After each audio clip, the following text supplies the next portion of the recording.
Avatar. Playing Waterbending. Chapter 81. Okay, girls, I said as I floated near the Fire Nation's naval base, catching the attention of Toph and Katara. I needed to give them a heads up about what was about to happen. To be honest, even I was hesitant about what I was about to do. But it was a necessary evil. What is it? Katara placed her hand on my shoulder, her tone laced with concern.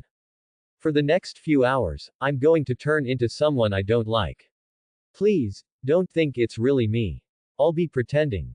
I had already given them a heads up about the plan, well, the end result anyway. The goal was to drive someone to the North Pole. According to an ancient scroll I got from Wong, the result would be a significant power boost.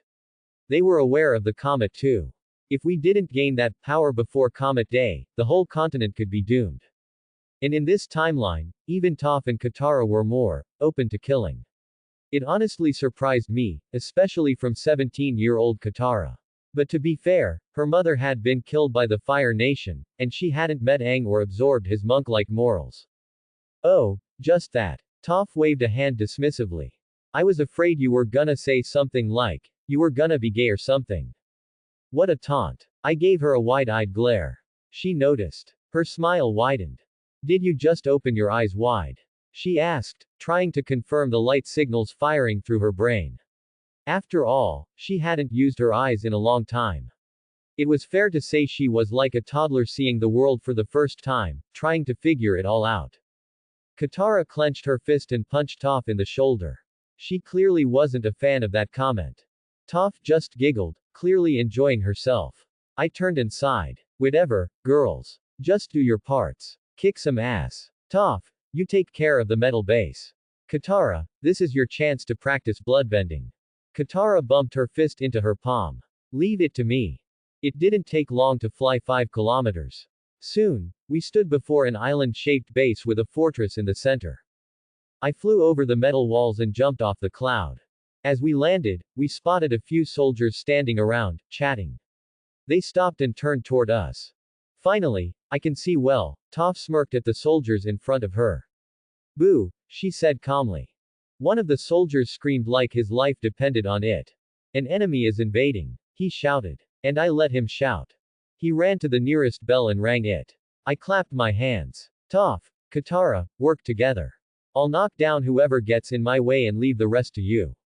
Soldiers began gathering from all directions. There were dozens. Then they became hundreds. And they just kept coming.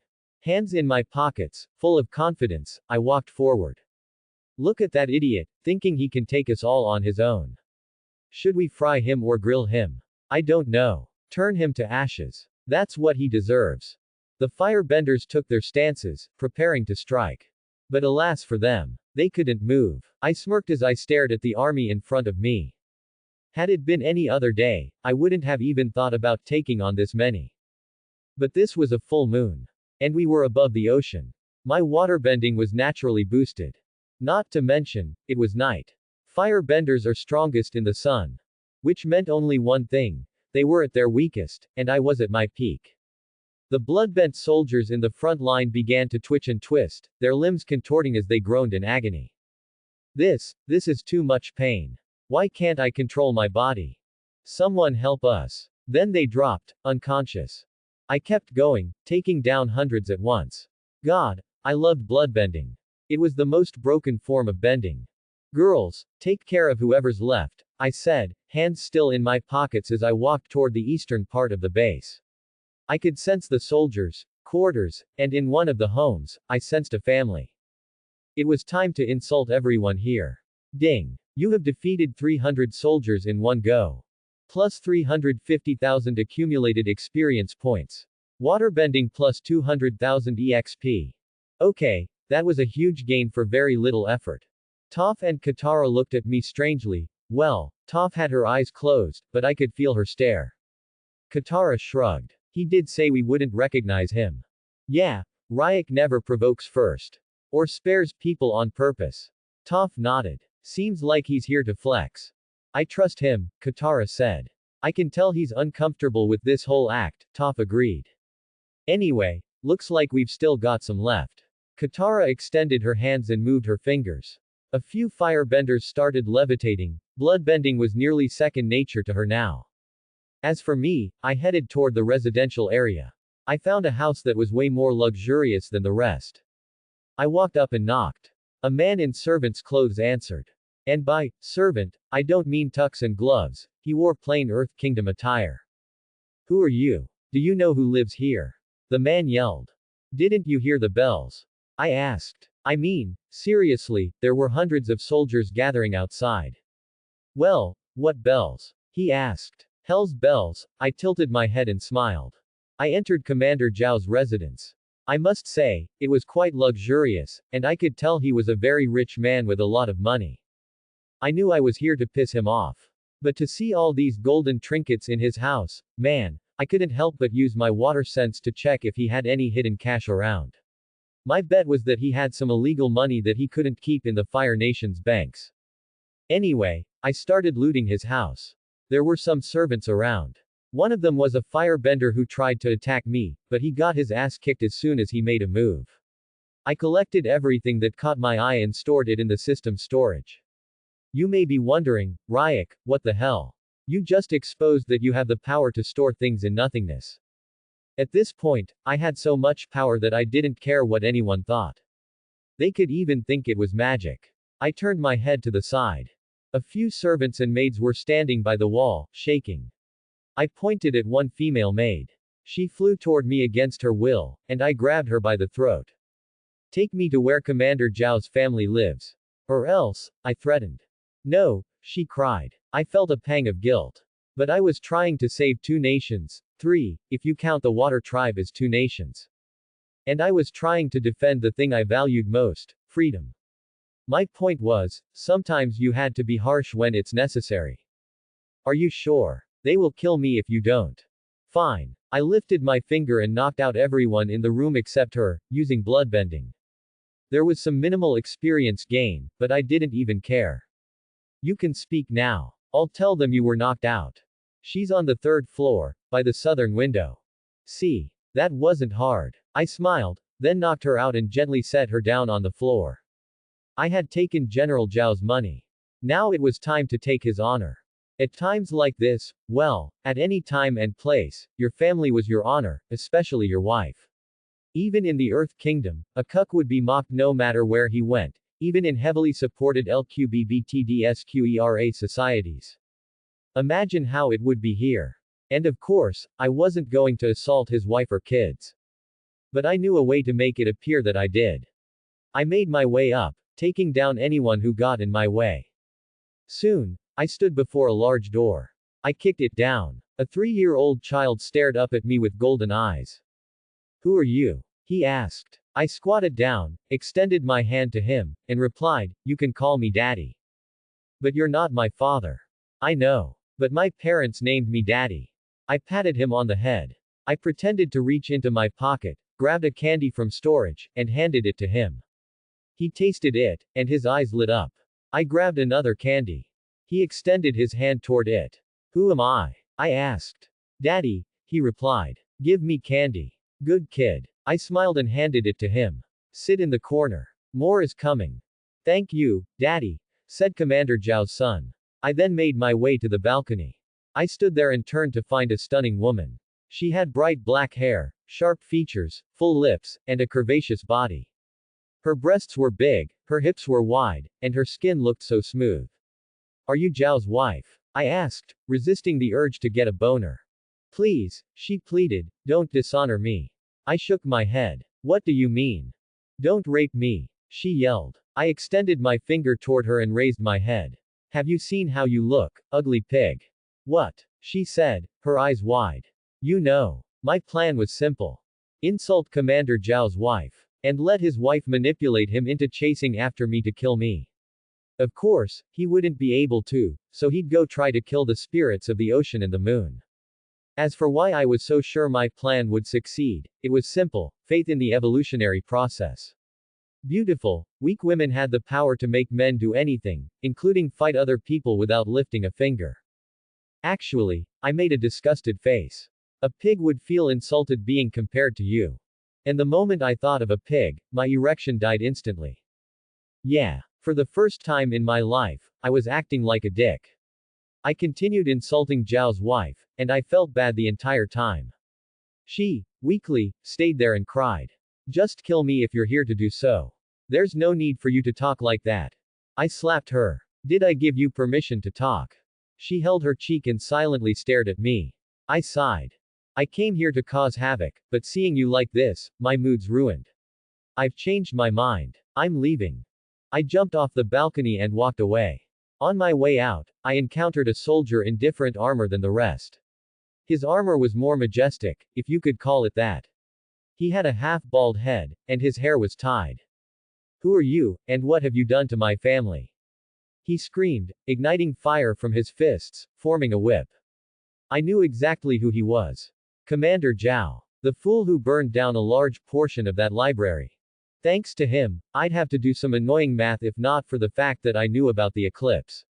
Because of the eclipse, I knew awakening the Avatar was useless, which was the whole point of trying to figure out the date of Sozan's comet. I'd eventually find out the date once Zhao attacked the North Pole. Why don't you find out? I sneered. I pointed my hand at him and bloodbent him into the air. He grabbed his throat, struggling to stop the invisible force controlling him. But his attempts were futile. I was here to reduce the Fire Nation's forces, I said. But, I must say, you guys are disappointing. Why go around invading other nations if you're this weak? Son of a fool. With that, I threw him into his residence. I turned and left. When no one was looking, I opened my eyes wide and sighed in relief. I was extremely uncomfortable playing the role of a dick, insulting people left and right. It made me feel awful, seeing the sad looks on their faces. Hurting someone's feelings feels worse than killing them. I'll apologize to his wife once I'm done handing Zhao over to Wang, I thought to myself. With that, I flew to the center of the base. Toph had already managed to create a maze with her metal bending, dividing the Fire Nation's attention in this base. Katara, on the other hand, was toying with them using bloodbending. She was getting really good at it. I bet that by the end of this full moon cycle, she wouldn't even need the full moon's power boost. It's time to leave, I said loudly. Katara and Toph stopped what they were doing and hopped onto the cloud before I flew off. Some fire streams followed after me, but I ignored them. Today, no Fire Nation soldier was killed. But all of their feelings were hurt. Zhao's wife, Maya, stared at her unconscious husband, who had landed in front of her. Just a few moments ago, a monster, no, a man worse than a monster, had invaded her home. He had done unspeakable things to her and disrespected her in front of her family, calling her an ugly pig and worse. People in her situation would usually feel afraid. But now that the monster was gone, she felt something else. Hatred. Humiliation. And, somehow, she liked the verbal abuse. No one had ever dared to speak to her like that, not even her husband. He even slapped her. But soon, she remembered that she was an honorable woman from the Fire Nation, and such words about her couldn't be allowed to spread. She needed to maintain her self-respect. What would people think if they found out that an enemy beat up everyone and then left because he thought she was so ugly? That would be the worst thing to happen in her life. You fool. I'll bring slavery back starting with you, she gritted her teeth and grabbed her dress. Slowly, she ripped it part by part, being careful not to use firebending. She poured water on herself and hit her face a few times with her fist. She looked down at her unconscious husband, whose eyes began to twitch. With a cold expression, she knelt down beside him and shook him violently. Tears streamed down her face and dripped onto his. Zhao. Zhao. Wake up, your wife has been harassed. She cried out. Zhao opened his eyes, staring at her in confusion. Why was she acting like this? Soon, memories flooded into his mind. He quickly sat up and ran to the window, only to see his base in chaos. The metallic walls were bent and scattered.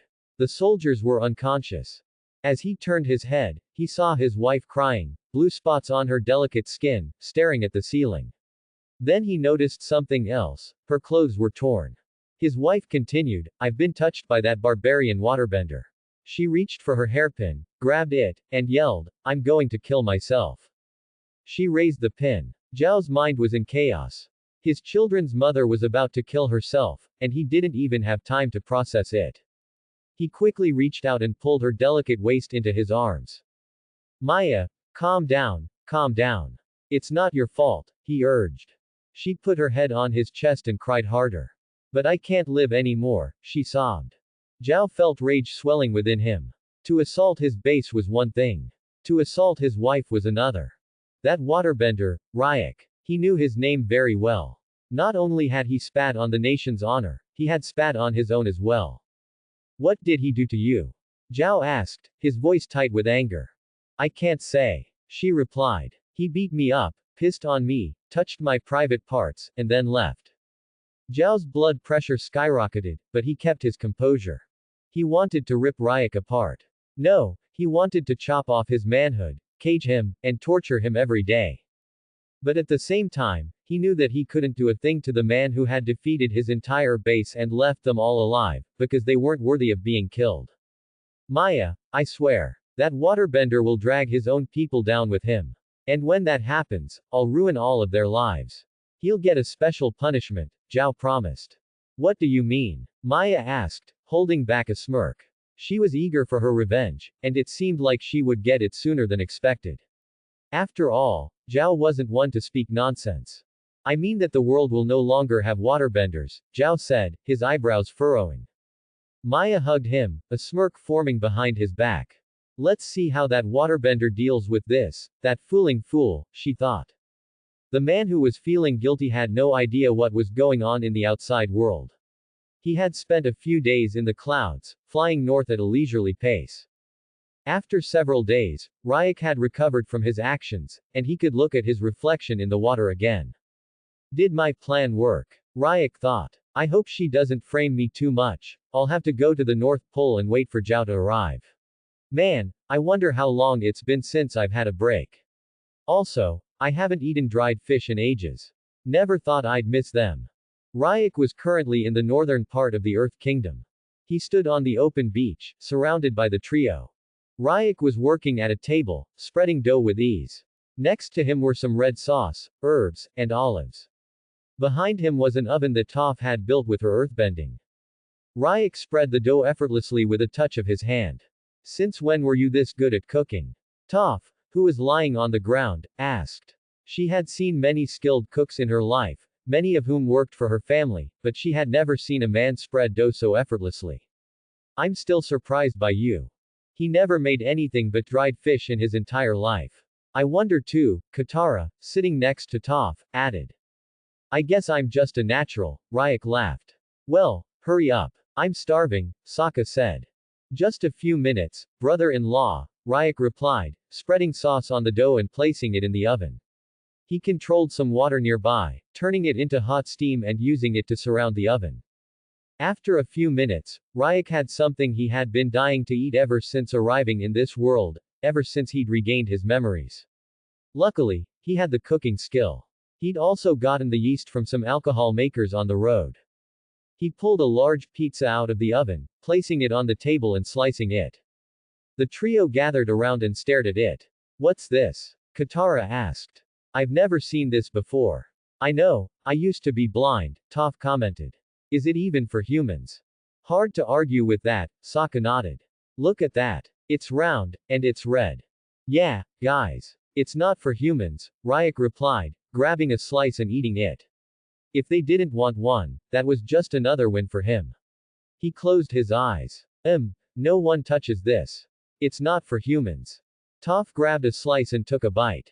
Her eyes widened. Yeah, definitely not for human consumption. Then she continued eating faster. By now, it was clear that both Ryak and Toph had traded their humanity. Sokka and Katara joined in. Ryak, how could you keep something this good to yourself? What is it called? Sokka asked. I call it pizza, Ryak replied. Wait until you try it with cheese. Cheese. Sokka tilted his head curiously.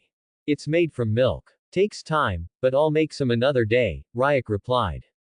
To the west, in the Fire Nation, the news of the defeat at the largest naval base had shocked the entire country.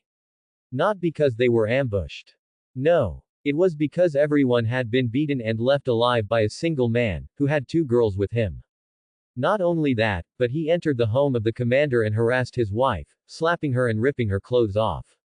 Rumors spread among the soldiers that Commander Zhao's son had called Ryak Daddy when he saw his portrait. For the Fire Nation, honor was everything. Yet Ryak didn't just disrespect it. He desecrated it. And now the soldiers and the family were left to deal with the aftermath. The Fire Lord was in his chamber with his closest advisors. His daughter was one of them, and they were all hearing the report.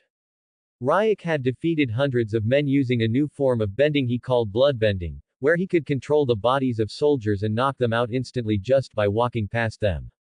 He could also fly. That fooling coward couldn't wait for the rest of the soldiers to wake up. The Fire Lord cursed, losing his temper. His eyes were bloodshot, and the candles near his throne flared into pillars of fire. Azula glanced at him, as if he were insane. But he was her father, so she had to support him. At least that way, she could remain the favorite child. Agreed. He could handle hundreds through ambush, yet ran away, Azula said mockingly. If he was the man he claims to be, he wouldn't have escaped. My bet is he couldn't kill the soldiers because his power was lacking. Otherwise, they wouldn't have survived. Yes, the princess has a point, one of the advisors said. If Ryak had the ability to kill them, he would have. But he bluffed and left, afraid that our soldiers would realize he was weaker. His bloodbending isn't permanent or without a cost. After the defeat, word spread about Ryak's power, controlling bodies like puppets. They debated whether to call it bloodbending or puppet bending, but the name didn't matter as much as the fact that it was now in the hands of their enemies. And what was worse, he wasn't the only waterbender in the world.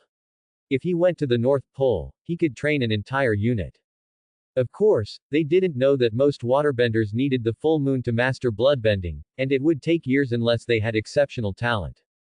We have bloodbending now. As if dust bending and metal bending weren't enough, the Fire Lord stood up, his blood pressure rising.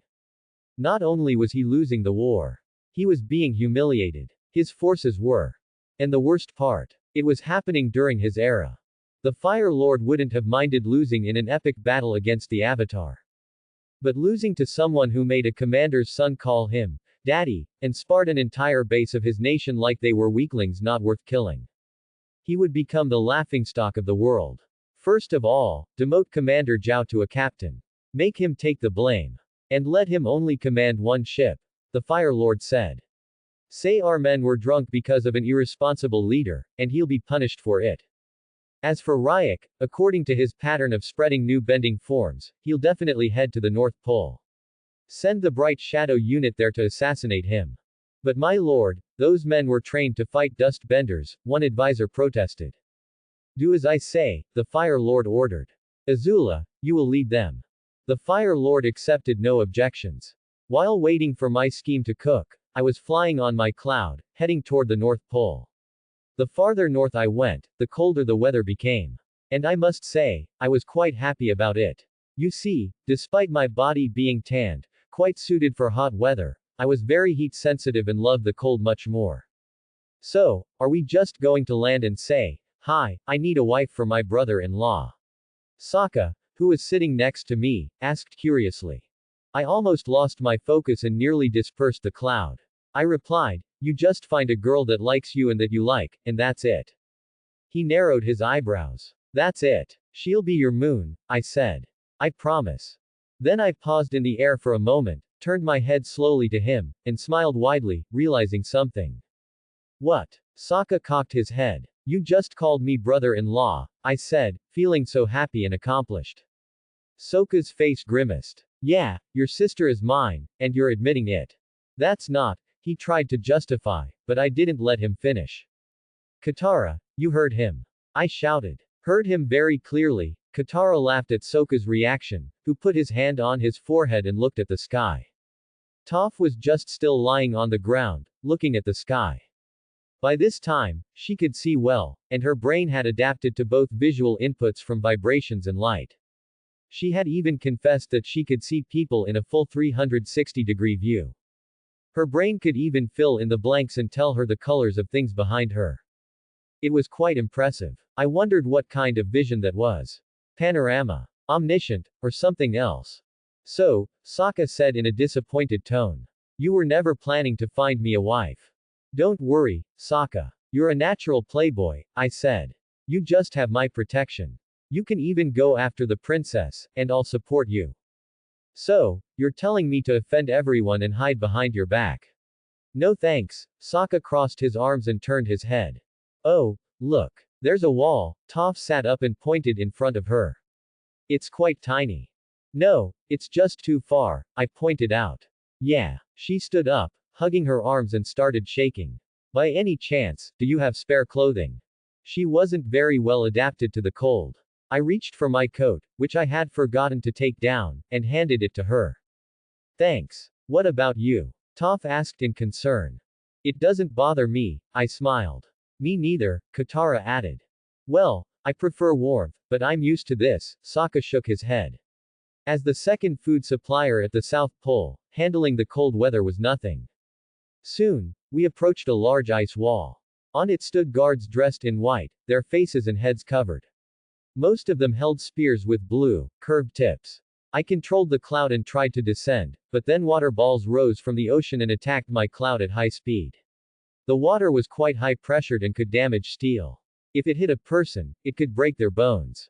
Katara panicked and waterbent the water attacks away. They're attacking us, she said. Sokka held his boomerang and threw it down. His force was quite impressive, as he covered his arm with Kai, giving him a power boost. The boomerang hit one of the waterbenders, taking them down. Seeing how easily the bender fell, I realized that Mei, from the Fire Nation, was quite scary. She was like a ninja, throwing needles with high precision. And you know, guys, you may survive a rock hitting you, or a fire stream, or water stream, but a thick metal needle. You'd have a much lower chance. Hold. They are waterbenders. A voice echoed. Who are you, and what are you doing here? I descended from my cloud and jumped off it, controlling it and myself to fly through the air. Everyone looked up, as if they were shocked. I continued falling as slowly as possible. I scoffed. Is this your policy? Attack first and ask questions later. I scolded. To be honest, that might be my policy as well. In times of war, you'd rather lose an ally than let an enemy in, especially when the chance of being invaded by the enemy is 99%. Oh my. He's Ryak. Everyone surrounded me, seeming to already know who I was. The hostile atmosphere disappeared. I was as confused as everyone else. They slowly dropped their weapons, and my team slowly dropped their hostile expressions. You know me? I asked. The one who seemed to be the leader of the guards approached. He was a bulky man about my height. He said, after the stunt you pulled on Commander Zhao, everyone knows about you. You're the talk of the world now. You even made his son call you, Daddy. After his words, laughter echoed. As for his wife, he didn't mention her yet. It could also mean that she had just filled Zhao's head with lies. After all, no one would want all their dirty laundry aired in public. Interesting. She may want to direct her husband to me, yet keep some image to herself, I thought. At first, I thought it was just a funny story.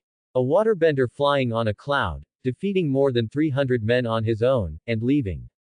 That was quite absurd, right? He added. I waved my hand. Of course it is. If not for the full moon, I wouldn't have been able to do that. Thanks to the spirits of the moon and ocean, it was easy to pull off.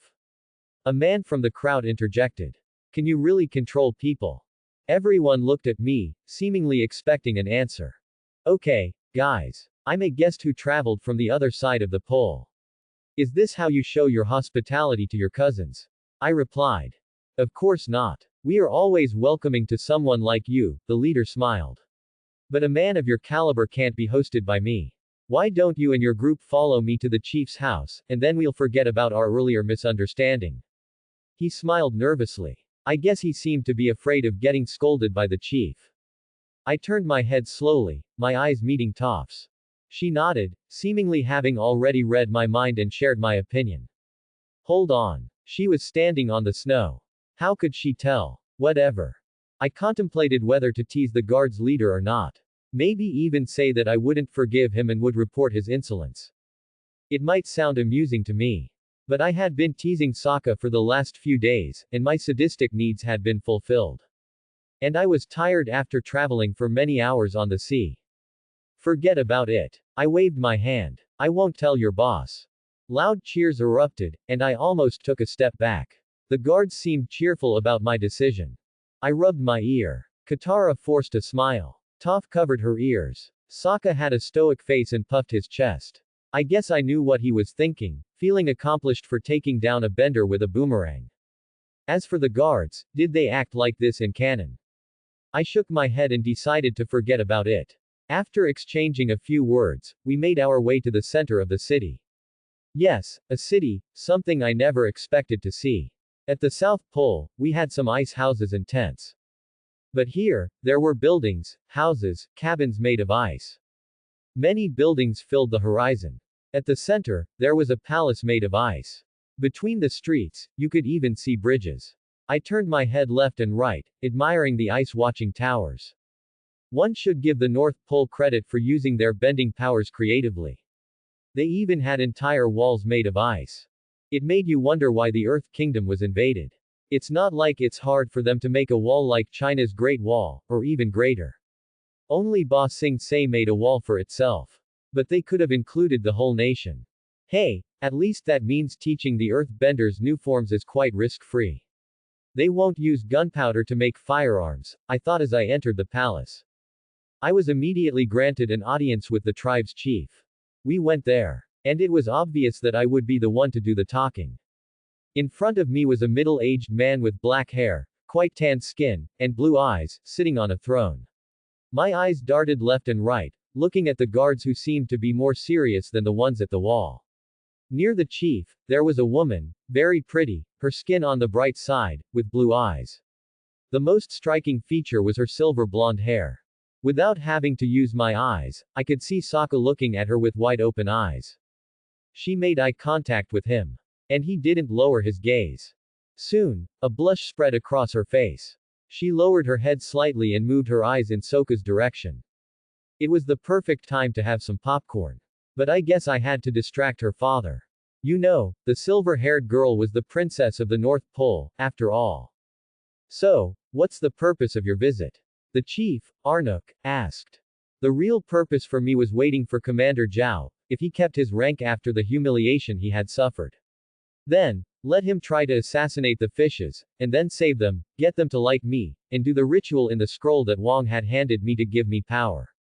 The second purpose was to get rid of my annoying brother-in-law by matching him with his daughter. But I couldn't simply say that. I'm here to stay for a few days and give you information that could liberate the North Pole, I said casually. What do you mean by that? He asked, tightening his gaze. I lifted 3 fingers. In about 3 weeks, the sun and the moon will align for a few hours. During that time, all of the firebenders will lose their power and will be like normal citizens.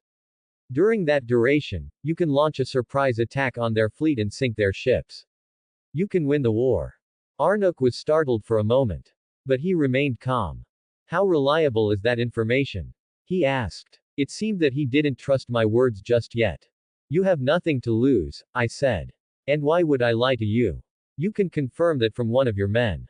You have to excuse me for doubting you, but why did you spare the lives of the firebenders in the base a few days ago?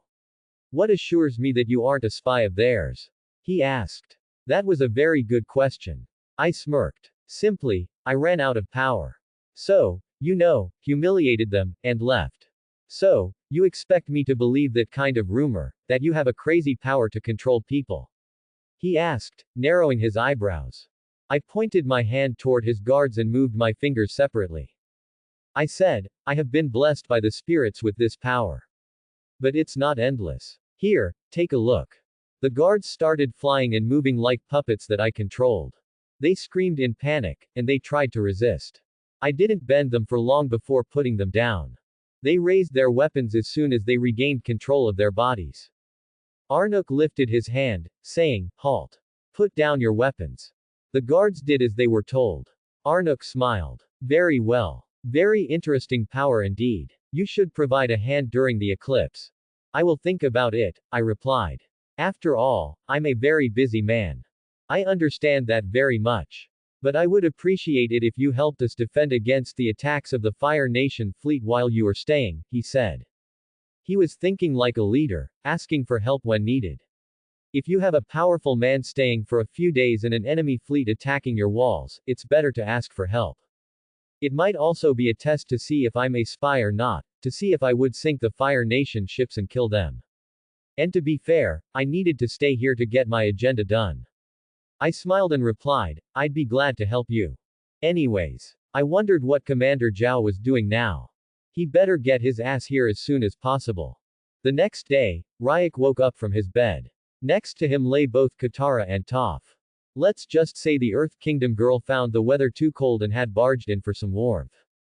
And what kind of gentleman would I be if I turned her down? Anyways, something happened in between, like me putting something in the middle of the night while someone else closed her mouth. Ahem. I let the girl sleep and left the residence, which happened to be an ice house in villa style.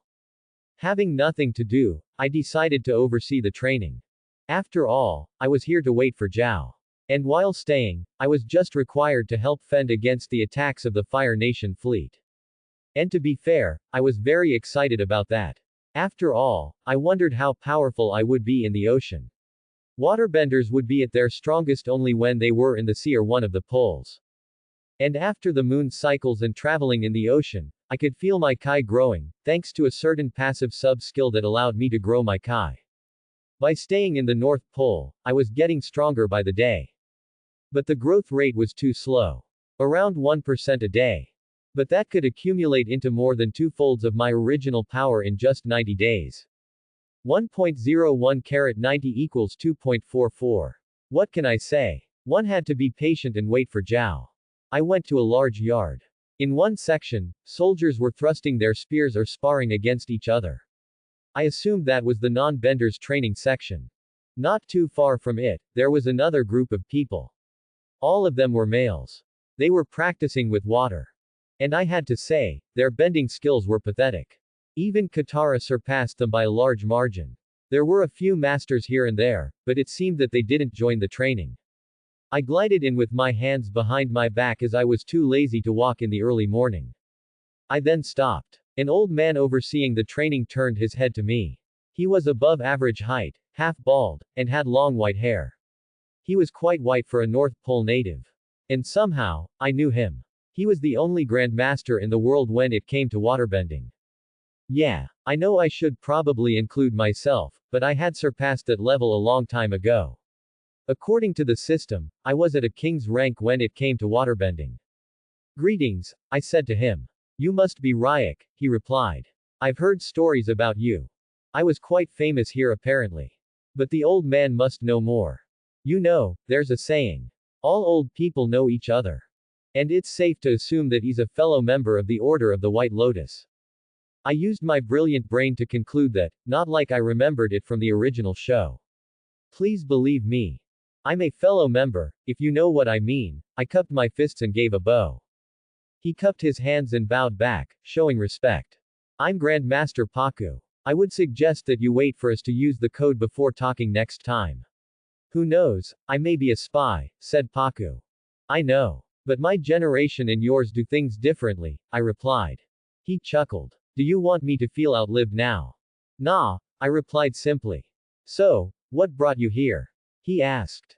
I came here to tell you about the eclipse date, to turn the tides of the war upside down, I explained. We are planning a full-scale attack. With the metal benders taking care of the Earth Kingdom, and you taking care of their fleet, the war will be in our favor by then. That, and other stuff. But you could have waited for Bumi to send the news through a messenger, Paku replied.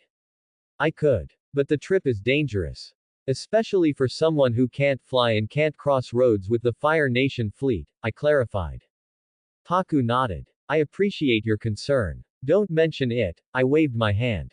Our tribes are cousins. You're my people, so I would be concerned for you. Ryak, a feminine voice called. I turned my head to see Katara standing up, donned in a blue coat. She was stretching her arms up. Oh, you've woken up already, I smiled. This must be your woman, Paku commented. Yeah, I replied. Katara looked at me. Do we do our morning training as usual, or should we take a break? Katara said. To be fair, I'm quite stiff from traveling all day long. Sure, I replied. You can train. I don't think they mind an additional bender in the training ground. Excuse me, Paku interjected. What? I turned to him. You're training a woman, for what exactly? Bending, I replied. Like healing, right? He tried to confirm. That, and other advanced bending forms, I said. Unbelievable. The only bending form women here learn is healing. Fighting and war are only for men. Women can't do that. They can only cook, clean, and heal, Paku objected. When it comes to smooth movement, as much as I have a huge male ego, women do it better, I replied. Men may do many things better, but dancing wasn't one of them. So, you're just thinking with your lust, Paku said in a disappointed tone. Women aren't accustomed to blood and war. You know, I raised my hand, seeing that we were about to get into an argument very soon. How about this? Your best student versus mine. If I win, it will prove that it's a matter of talent and teacher's quality rather than gender. Also, the loser will have to pay the winner 10 golden coins. That's quite easy money. Agreed. Don't back out of your part of the bargain, Paku smirked. He extended his hand to me. Hope you hold on to your reputation, I shook his hand. Katara, who was standing by the side, started biting her nail. Katara bit her nail under her glove, feeling anxious after hearing Paku and Ryak arguing about her. Although she was provoked by Paku's words, she felt she had nothing to prove to him. At the same time, she was quite afraid. After all, she had lived for almost 18 years, and all she had been able to learn on her own was how to move a water ball and create a wave of water. The rest was taught to her by Ryak, who had learned everything he knew in the year he'd received his training. Ryak always encouraged her, telling her she was very talented, but Katara had a feeling he said that only to spare her feelings, though she appreciated the emotional support. At the same time, she knew there were individuals who were worse than her at bending. But the world definitely had plenty of talented people. To fight against the best trainee here, who had been training under Master Paku. Ryak, why do you want me to embarrass myself? She thought, full of self-doubt. As Paku left to get his student, Ryak walked up to Katara and slapped her on the back. What are you nervous about? Ryak asked casually. Katara glared at him. You're going to make me embarrass myself in front of everyone. She replied, her eyes wide. Ryak smiled widely, as if he knew exactly what she was thinking. I assure you, you're better than everyone here, he said with confidence. Yeah, but I'm a total waste of effort. I've been a bender for most of my life, and I can't defeat someone who's had less than a year of training. In fact, I learned from him while he learned on his own. She said, her voice trembling with emotion as tears almost welled up in her eyes. Ryak placed his hands on her shoulders. So, you're agreeing with Paku, who says that women can only heal and cook? He asked, his tone provoking. Katara shook her head. You can cook. You're full right, Ryak replied with a grin. What's that supposed to mean? Katara asked, raising an eyebrow, clearly not understanding his awkward phrasing. Ryak stood beside her and slapped her on the butt. If Sokka can beat a bender with a boomerang, I'm pretty sure you can do more, Ryak encouraged. Katara took a deep breath. Alright, I'll do it. Ryak tilted his head and exhaled deeply. He needed to deal with her mental block so she could believe in herself. She was talented and had been picking up on his lessons quickly, learning new bending forms more easily than him. But still, she was like Neo, she needed to believe to unlock her true potential. He was here to be her Morpheus.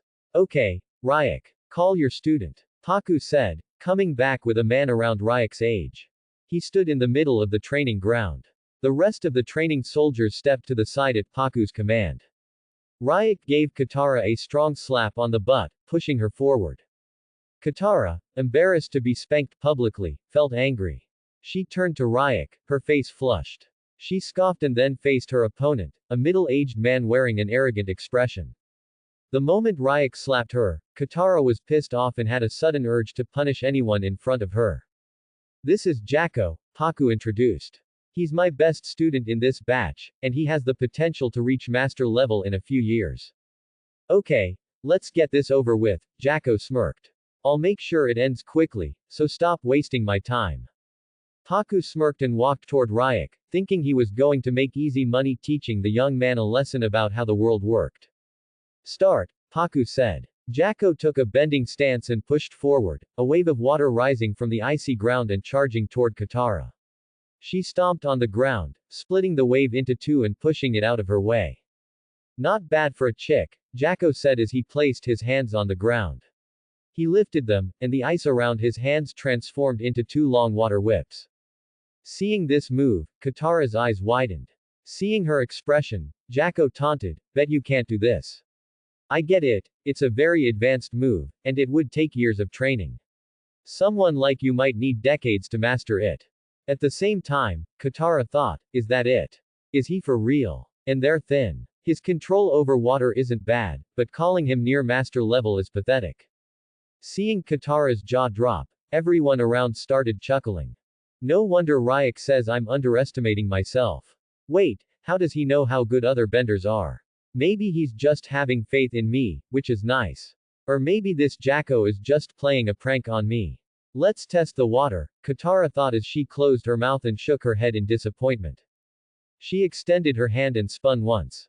Water from the ground rose, creating 3 tentacles around each hand. They felt thicker, and their ends were frozen solid into ice. The echoes of laughter suddenly stopped. Nice joke, Katara said to her foe.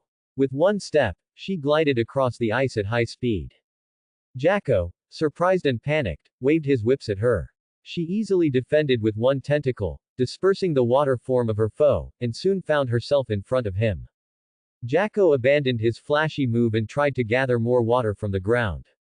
Katara moved her fingers, which were covered in water, forcing Jacko's leg to move forward. His legs split 180 degrees, and he lost his balance. Without wasting any time, Katara used her tentacles to create shackles around his legs, feet, hands, arms, and even his neck. It was clear by now that she had won, and her opponent was in no condition to fight back. "I give up," he uttered after struggling to free himself, but to no avail. Katara let go of her hold and turned to Ryak, smiling. She had just defeated the so-called talented waterbender, and she never imagined it would be this easy. Maybe being blessed by the spirits with waterbending had its advantages, Ryak's talent was something else. Something out of this world. She turned to Ryak, who smiled and stretched his hand out to Paku.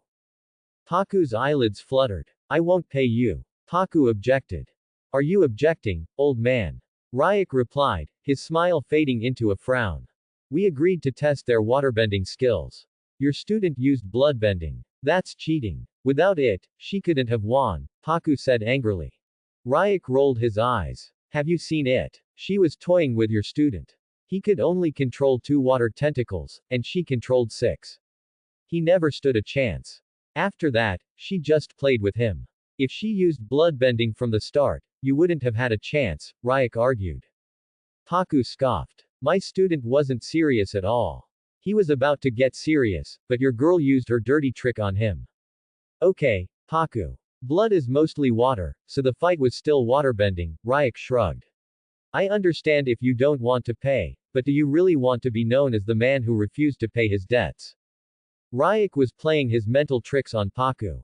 Katara tilted her head. It was just like Ryak had said. Just like when she had won through waterbending, she had used a bit of bloodbending. If it was really about winning, she could have used ball bending and twisted her foes, well, balls. But she wanted to test her talent. And to be fair, she was getting very confident now that she believed she could take on that Grandmaster. He was quite arrogant, and she wanted to beat him. But like her grandma used to say, you have to respect your elders.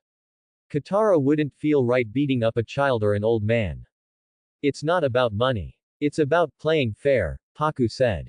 "Just so you know, Katara could have taken your student, and you, in a second if she used what I really consider dirty tricks," Ryak said, flashing a vicious smile.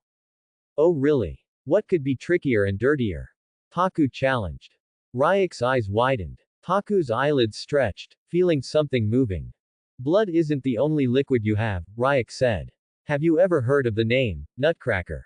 Paku paused and slowly said, wait. He had heard of the Nutcracker title, which happened to be Ryak's first title. Everyone in the Order of the White Lotus knew about it. The tale of 50 bounty hunters getting their balls twisted. And just now, without making a single move, Ryak had controlled his balls. If Katara knew about this form of bending too, she'd have the power to defeat him, and his student. Only now did Paku realize that Katara had been going easy from the start. But how could she do that? From the beginning, she had acted nervous, biting her nail and everything. Her body language screamed that she was a weak woman who knew she was weak. Ryak released his grip on Paku's balls, allowing him to sigh in relief. How about this? Paku said, raising his hand, sweat dripping from his forehead. I admit it. Your woman is strong. But that's just because of the extra form of bending, which is very powerful. How about this? Double or nothing. Double or nothing. Ryak repeated, intrigued. Yes. A battle of pure waterbending. Only bending ice and water are allowed. The loser has to pay double to the winner, Paku said. Ryak did the math. So, if I win, I get 40 gold. No, you only get 20, Paku replied. No, I've won the first battle, which entitles me to 20 gold coins. If you double that, and I win, I get 40. If I lose, I'll only have to pay 30 coins. Why not 40? Because I already have 20 to 10 from you, leaving 30 from my pocket in case I lost. If I win, you pay me 30 gold. Ryak said. I thought that I had to pay him 20 if I lost. That young man. He doesn't let anything slip. Paku smirked. At least he had saved his wallet. I stood in the center of the training ground. In the end, Paku and I had agreed to have this battle between us. More people started gathering to witness a waterbending battle between the renowned Grandmaster and the rising force, me. I couldn't believe that I had used the title I wanted to get rid of. By that, I mean the Nutcracker title, not one of my system's titles. And Paku had earned himself a good beating. So, I would have to fight the only Grandmaster in this world. On the other hand, I had long surpassed the Grandmaster level. I had reached Great Grandmaster and even Great Great Grandmaster. I had been anticipating the Ancestor Grandmaster level from the system, but instead, I had reached the level of a king. And I was halfway to the next level. I wondered what the title would be. Could it be Emperor Grandmaster? Hey, are you ready, or are you just going to keep staring at the sky? Paku asked in an annoyed tone. I was looking at the sky, lost in thought. His voice snapped me back to reality. I guess getting distracted against weaker opponents was one of my bad habits. But in my defense, I had an extra sense and could see without using my eyes. I'm ready. Just attack me, I waved my hand. Quite arrogant. But since you're strong and young, it's understandable. There was no one around to teach you a lesson, Paku said. To be honest, I was quite humble. I wasn't arrogant. I didn't think I was too strong for him. But it was simply a fact I couldn't deny. Please, I'd appreciate your care, I cupped my hands and bowed. And you may wonder, why am I acting like this? I thought it would be amusing to act as if I'm the weaker one before smashing him up. Paku gave a satisfied smile and said, but you gotta pay the part of your bet. You have my word, as long as I have yours, I replied, suppressing a laugh.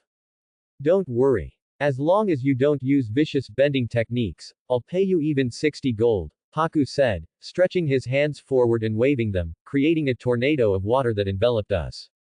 Not a bad trick. He's using minimal movement to control most of the water. Impressive, old man, very impressive indeed, I thought, praising my foe.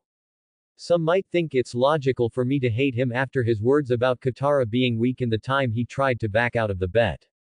But he was a good person willing to give me 60 gold for free. I took a step forward, and the water tornado split in half, dispersing into droplets. Not bad skill, Paku said, waving his hand forward, sending blades of ice from the ground. I moved my hand lazily, shifting the trajectory of the blades. At the same time, I noticed the ice forming around my feet. He was trying to trap me. I looked at him, and he smirked, as if saying, gotcha. Oh, no, you got me, I deadpanned dramatically. I had a hidden ability, bending with thoughts. No, at my current level, it was more like bending with my mind. I could do waterbending as easily as I could move my limbs when walking, without ever consciously thinking about it, just focusing on the outcome and letting my brain do the rest. I waved my hand at the ice around my feet, which felt surprisingly warm, then started running, heading straight for Paku. The old man tried to move his foot. But then, he couldn't. And since he was a bender who relied on dancing to bend, shackling his foot or limb would disrupt his technique. Son of, he muttered. 60 gold, I interjected, standing in front of him. He tried to move his hand and send a wave of water at me. But, unfortunately for him, more water surrounded him and froze around him. I controlled my freezing skill up to the first few levels. If I pushed it to the max, Paku wouldn't just get frostbite, he'd turn into a statue that would shatter easily. Gritting his teeth, Paku melted the ice prison around him. His expression was serious as he jumped at me, launching all his bending techniques, controlling the icy ground and water in the air to attack me from every direction. I put my hands in my pockets and controlled the water around me as well. And I could proudly say I had 3 to 4 times the amount of water under my control compared to him. The water clashed against his, and I won the confrontation, sending Paku flying away. Paku landed on the ground, coughing violently. He stared at me, his eyes wide open. I wasn't making a move, yet the water still circled around me. Impossible. You're not moving at all, yet you can perform this advanced form of bending. He said in utter shock. Yeah, one of my special talents, I said, rubbing my ear, still controlling the water. I expected the old man to be in denial. Everyone watching was, even Katara. I could hear mutters about how this level of waterbending had never been seen before. Some even started saying that I was the Avatar. But that wasn't it. Paku, contrary to my expectations, stood up and bowed deeply. Please, take me as your student, he said. I was always praised as a master and grandmaster, but compared to you, I'm still a novice. Please, train me in your ways of waterbending. His voice was full of humility. I didn't know what to say, staring at him, feeling bad for making an old man bow to me. If you think this old fool is going to make me forget about the payment by asking to be my student, then I'll have you know, number 60 gold is too much money even for me. First of all, you said you'd give me 60 gold, I demanded, extending my hand toward him. The water around me calmed down and joined the ice on the ground, but my glare was furious. Sure, Paku said, closing his eyes tightly, as if he had just eaten a lemon. But what about becoming your student first? Can't train more people right now, I replied dismissively. The only people I train are the ones I sleep with. Somehow, that sounded wrong. But it's my life, and I'll do whatever I want. I'd put my needs and desires above what others think. After all, no one dies thinking about how others view them. Okay, I think that power's going to my head. I need to calm down before I become arrogant. Captain Zhao stood on his deck, wearing a simple suit. His wife had gone back to her house in the Fire Nation. As for him, after being humiliated, the Fire Lord had demoted him from commander, soon to be admiral, to a mere captain with a ship and a crew. To redeem himself, he decided to end the war in one move and take over the North Pole. To achieve that, he planned to kill the spirits that granted waterbenders their power. At the same time, he had received intel that Ryak was likely in the North Pole, spreading the teachings of bloodbending. That would be perfect. When he started burning those pathetic, powerless waterbenders, all they could do was run away. And then, he would be hailed a hero in the Fire Nation, regaining his title. He would also take Ryak back as a slave, to be tortured by him and his wife. Even his son would get a piece of the pie. After all, Ryak had crossed the line when he taught his son to call him, Daddy. Zhao looked out at the ocean, growing colder. His face twitched. That fool. Every time I think about him, my blood pressure rises, he thought to himself. Okay, 60 gold in total, I counted easily. Paku forced a smile. I turned to him, now that we were alone and chatting. You're not going to complain now, old man? I asked. I was taught a valuable lesson and learned to be more humble. Why would I complain? He asked. Aren't you a grandmaster or something? I tilted my head. Shouldn't you have an inflated ego? For me, when I reached the master level, do you know how I surpassed it? Paku asked. More training. I replied. Must be nice to have monstrous talent. Paku shook his head. No. By reflecting every day on my mistakes and the areas I could improve, only then was I able to take my waterbending to the next level. To do that, you have to lower your ego and accept that you make mistakes. Otherwise, you'll never improve or move past that point. Feels like I'm in a kung fu movie, I thought to myself. But I guess a young man like you is smarter than the rest of us and doesn't need to be taught that, Paku added.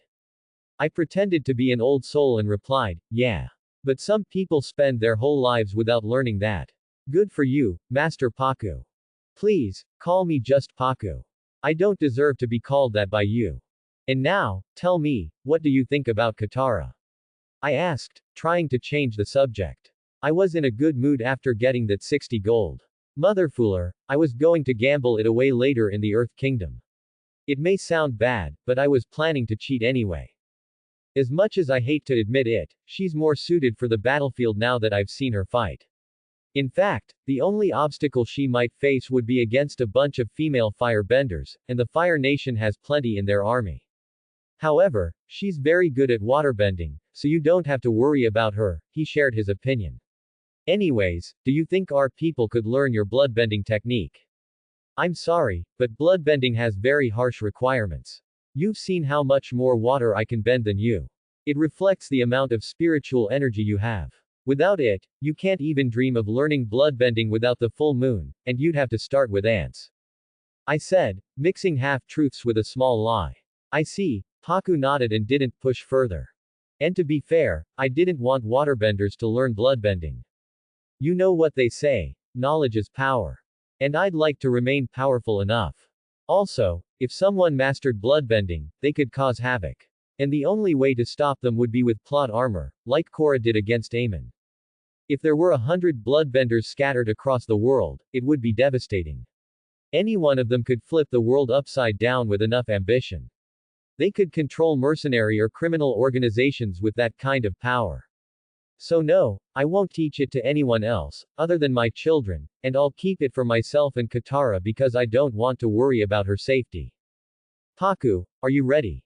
I asked, turning my head. Ready for what? He tilted his head. Thanks to my extra sense, I could pick up distant sounds. I could tell a supply ship was approaching, and it had been discovered by the Fire Nation fleet surrounding the pole. One of the best things about having an extra sense was the ability to hear and see things that people normally don't notice. And the greatest perk of having a system was that it could upgrade on its own with each level up. Although my vision through humidity wasn't as clear as what I could see with my real eyes, hearing with that aqua sense had a much wider range. I guess, unlike Toph, I'm more of a sound person. As long as I focused on a specific sound wave, I could ignore all the extra noise. Right now, I was hearing about a supply ship under attack. You've got a supply ship that's under attack, I said to the confused Paku. Paku tilted his head and replied, that's not funny, Master Ryak. I'm not your master, and yes, it's not funny. But it's true, I replied calmly. You're not joking, Paku said in a confused tone. He didn't seem to believe me. But soon enough, he'd start believing. Man, I was channeling my inner Morpheus today. Soon, 2 men will enter and report. At the same time, someone will ring a bell, I said confidently. I thought about what this situation was missing, some tea to sip on. Before Paku could ask any more questions, 2 men in guard attire entered. Master Paku, we've spotted 3 Fire Nation ships surrounding our supply ship. Though ours is faster, they've trapped it in a formation. What should we do? We need waterbenders, they told him. Right, take everyone you need, Paku replied hurriedly, standing up and getting ready to engage in war mode. But then he paused and turned to me, his eyes wide. Ding ding. I heard what I assumed was the alarm bells ringing. How? He asked. Sir, that's the usual alarm, replied one of the 2 guards. But the question wasn't directed at them, it was directed at me. Paku kept staring at me. I stood up and replied, it's a magic trick. Ignoring the dumbfounded expression on his face, I walked past him. Anyway, the North Pole supply ship was under attack. Since I was staying here and trying to earn their trust, enough to get closer to the fishes, I knew I had to help them.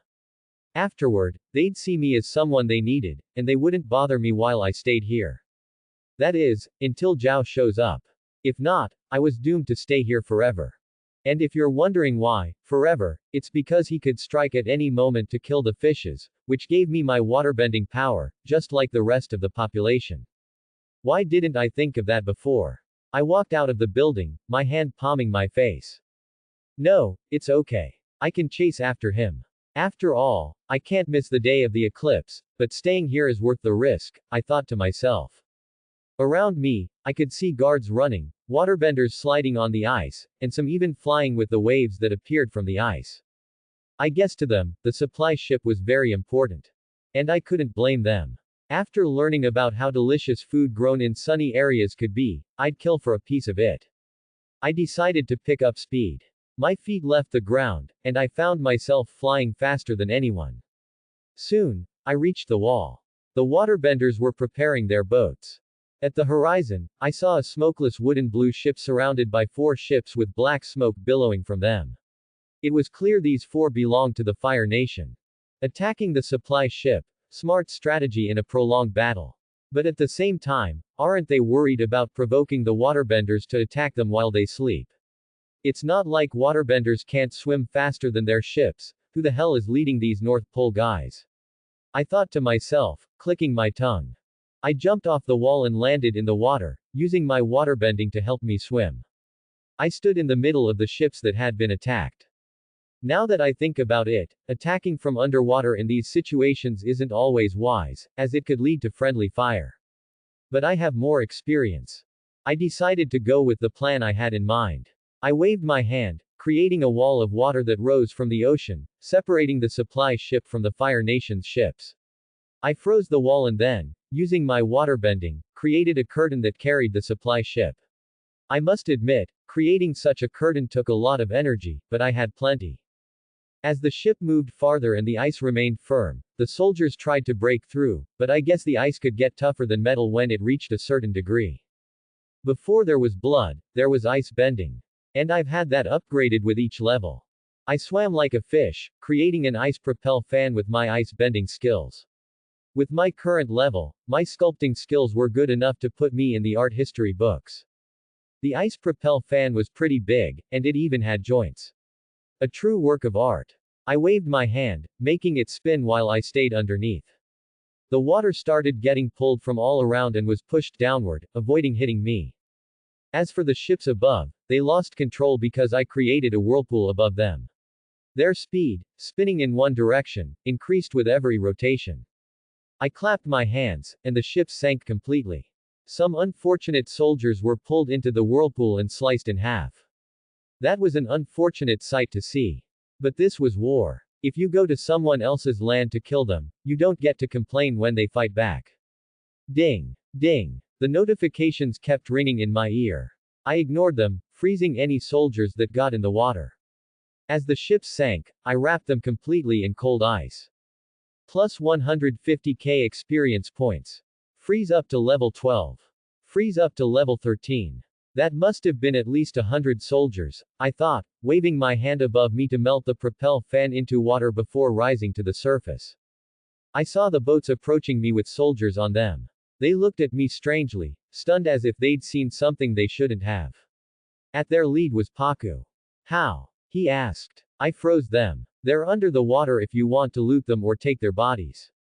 But it'll take a lot of work, I said, waving my hand dismissively. Don't worry about that. We can bend ice, Paku said, putting his hand on his forehead. I was talking about the giant whirlpool. How did you make it? It would take 10 of us to achieve half of what you did. Let's just say, creativity.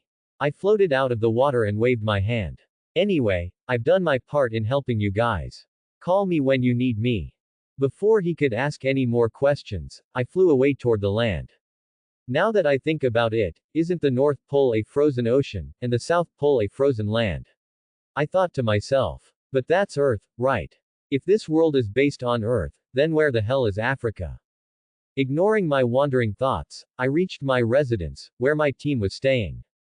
I shook myself, making the icy water fly off. Despite being adapted to the cold, I didn't like it. It reminded me of the time I woke up early every morning while looking for the avatar.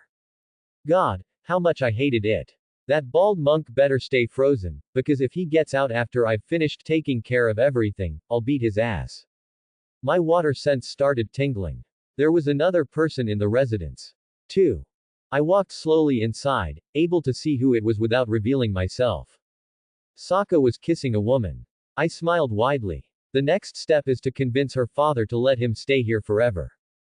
Captain Zhao smiled widely. After taking down 4 ships on their side, the North Pole's guard was down. He had taken a huge risk by diving into the water. Usually, a firebender wouldn't attempt this without the sun in the sky, and it was extremely cold. Luckily, Zhao had been trained by one of the best firebenders in the world and knew how to adapt to the cold. He wouldn't have attempted this under normal circumstances. But now, his fire had a new fuel: grudge. Firebenders can turn their emotions into fire, and that's what makes them different from one another. Some use rage, some use greed, and others use calmness. That's what his teacher had taught him. Underwater, Zhao could see the ice separating the land above from the ocean. Something hit him. He turned his head, his eyes widening. A frozen body appeared before him. From the armor it was wearing, it belonged to his side. Motherfoolers. He thought, his eyes widening as his mouth opened, the air slipping out. Zhao quickly closed his mouth. He couldn't believe he had made such an amateur mistake. But the surprise and panic had made him lose all his breath. Soon, he struggled in the water, losing consciousness. The plan he had made with the commander, to attack at night and sneak in to kill the spirits, was about to fail because of something so stupid. Not going to let you die, Zhao. You still have a mission to do. I clicked my tongue after I created a hole in the ice and fished Zhao out with bloodbending. I couldn't believe my whole plan was about to get ruined. I had super hearing, and I heard Zhao's little plan for tonight. I couldn't let him fail, not now. I put my hands on Zhao's chest, pushing the water out and trying to save his life. Zhao woke up, feeling sluggish and lightheaded. He shivered from the cold, and it didn't take him long to realize where he was, or why. I thought I was about to die, he remembered, suddenly recalling the frozen body beneath the ice. He quickly looked at the ground below him. The ice was so thick, so white, and covered in snow that he couldn't see through it. It also made him wonder how he had managed to get through it in the first place. But suddenly, Zhao remembered something. He was a former commander with 2 decades of battle experience. And it wasn't rare for him to see what desperate men were capable of. He had seen plenty of people with strong fighting spirits pushing through unconsciousness, hunger, and dehydration, both from his side and the enemy's. Zhao's depression and anger were suddenly replaced by something else. A feeling of accomplishment. For a moment, he felt proud of himself. After losing his honor and his title, this was one of the rare moments where he felt his worth returning to him. It's okay, Zhao. I'm going to pull this plan off. And I'll be named a general. I'll be known as the hero who conquered the North Pole. People will remember me more than the Fire Lord for my accomplishments. Zhao started fantasizing about honor and titles. In the middle of that fantasy, Ryak was there, inside a dog cage, receiving his rightful punishment. As for the plan tonight, it was very simple. The supply ship was meant to be attacked as bait. They had planned to retreat as soon as the North Pole forces arrived. Then, the North Pole soldiers would have a reason to celebrate. That's when the Fire Nation fleet would launch a large-scale attack. Which, of course, was also a distraction. The real purpose was to force the North Pole to pull out all their forces, including those guarding the spirits. Zhao would then sneak in and kill the spirits, and the Fire Nation fleet would defeat the now powerless waterbenders. It was a perfect plan, with one sluggish detail. Nobody had expected the waterbenders to sink the 3 ships, or so he had heard. How the hell did they create that massive whirlpool? If anyone's known for pulling off new tricks, it's that fool. He must have been here. He's the only waterbender with enough power to take out an entire unit on his own. Zhao quickly turned his head to the left, spotting his backpack. Inside were clothes that resembled those of the waterbenders. Some might think it was stupid, after all, they had blue eyes. But not all of them did. In the Fire Nation, there was a common misconception that all its citizens had yellow eyes. But there were people with brown, black, green, even blue eyes. Of course, the stereotype held true for the majority. But Zhao believed people wouldn't identify him as a Fire Nation soldier from a distance since he was in their usual attire. They'd need to get up close. And besides, he wouldn't be here long, just a few hours, until nightfall. Zhao changed clothes, burned the old ones, and walked into the city of the Northern Water Tribe. What can I say? Being an accomplished man gets you a lot of unwanted attention. I was sitting in the middle of a festival thrown in my honor, at a ridiculously long table. Paku was here. My brother-in-law's future father-in-law was here, yeah, the tribe chief. I should start calling him uncle-in-law. Hopefully, he won't get as mad as Sokka did. Well, it's not like I'm planning to screw his daughter. Sokka would, though. Speaking of the two lovebirds, their eyes kept meeting, and Sokka would sneak in a few smirks. The princess kept up appearances, but her cheeks betrayed her, turning rosy. I sighed. Young people. A hand settled on mine. Then another on my other hand. Sitting beside me were both Katara and Toph. Katara had been holding my hand the whole time. She kept talking about how we hadn't gotten drunk together in a while and how we needed to get wasted. As for Toph, she was hugging me for warmth. At this point, I could confidently say her eyes had completely adapted. She could see perfectly now. So, no romance tonight either, Katara muttered under her breath. Unfortunately, no, I replied, glancing at the people watching me. I needed to get out of here as soon as possible. Because if I didn't, when the Fire Nation fleet attacked tonight, I'd be summoned. And if I went, Zhao would kill the water spirits, and the Fire Nation's plan would work. But if I didn't go, I wouldn't have a good excuse, without revealing my hidden agenda. Ryak, do you hate me? Katara asked, narrowing her eyebrows, her tone angry. I even let you have another woman. That's not it. I clenched my teeth, bending the water inside my body and forcing out sweat. Then what is it? It's embarrassing to say, I muttered, pretending to hesitate. Oh, what kind of excuse? Katara frowned, but I cut her off. Food poisoning, I'm trying to hold my shit together. Literally, I said, bending water in my stomach to create a groaning sound. Oh, let's go back. I'll treat you. I know a good herbal mix, she offered, suddenly gentle. And honestly, I was truly embarrassed to use that excuse. It made me wonder how bad it would be if it actually happened. Katara, it's embarrassing. I'd prefer to rest alone. Toph, who had been listening, grinned and teased, elbowing my ribs. You shy around me all of a sudden. Don't like it when I see your weak side, huh? Stop being a man-child. Let's go. I sighed. Okay. At least I was getting them out of the coming battle. I wasn't too worried about Katara, but Toph, she was another story. At the North Pole, Toph's powers were useless. She couldn't see through vibrations, and she couldn't bend the earth. Maybe she'd stand a chance in the South Pole, since it's frozen land. But not here, above this frozen ocean. I took Katara and Toph with me, and we headed back to our residence. Needless to say, Sokka didn't come. Once we arrived, I excused myself to the gentleman's room. And instead, I just left the building and sat on the rooftop. Fooling an illness was incredibly embarrassing, I must say. Time passed, and night fell. Soon, the bells rang. I saw everyone rushing through the streets, gathering at the southern border near the wall. Is it even right to call it the southern border? I mean, we're at the North Pole, if we go north, we'd end up going south on the map. Same with the south, we're still moving south. I stretched my arms and smiled, relieved I didn't have to go help. The Fire Nation had pulled all their fleet and launched a full-scale attack. The logical response was to deploy every available force for defense. And at that same moment, Zhao would begin his mission, which would flip the tide of war. Zhao looked down at the two unconscious guards he had ambushed, the ones who had been stationed at the pond. Inside it, two fish circled each other, endlessly spinning. At last, my dreams will come true, he said, smiling.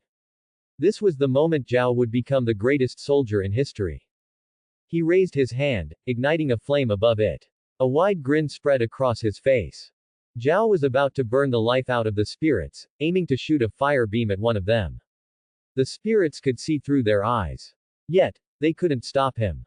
It was known that the moon and ocean spirits had given up their immortal forms to live on Earth forever. It may sound like a romantic story, but it gave them a huge advantage. And if you were going to take on a mortal form, why become a small fish? Why not a blue whale? After all, there would always be someone like Zhao trying to burn them. The fire beam left Zhao's hand, but somehow, it missed the pond. What the hell, I must be too excited. Fish, goodbye, Zhao said sadistically. He then waved his hand, generating fire and shooting it at the pond. Yet, again, he missed. The water from the pond started moving on its own. A small part of it flew toward Zhao, freezing him in place, leaving only his head exposed. Hello. We meet again, said a very familiar voice, a voice Zhao could never forget. Zhao didn't need to turn his head. His whole body turned to face the source of the voice. It was Ryak, the demonic waterbender. Zhao clenched his jaw. You motherfooler, Zhao cursed. Ryak ignored him and walked toward the pond. He squatted down. You must be the ocean and moon spirits, he said with a smile, waving his hand. You may not know me, but thanks to you, I've won countless battles. I'm Ryak, by the way. Maybe you'll understand me better if I do this. Ryak waved his hand in front of the pond, attempting some spiritual waterbending. He was trying to communicate with the spirits. The water shone brightly with a white light. The fish rolled slower. One of them stopped and looked directly at him in the eye. Maybe with some spiritual link, we can understand each other better, Ryak said. That was something mentioned in the scroll that Wang had given him. It taught him how to affect the spirits with waterbending. He could transfer his emotions, both negative and positive, creating a link between them. And that link would lead to mutual understanding. I know you, a fish replied. There were no sound waves, but Ryak could hear the voice in his head. Ding. The moon spirit is communicating with you. Really? Ryak asked. I lent you my power one night, the fish replied. I thought all waterbenders got power-ups, didn't they? Ryak said. You absorbed my kai during the full moon nights, replied the fish, which he assumed to be the moon spirit.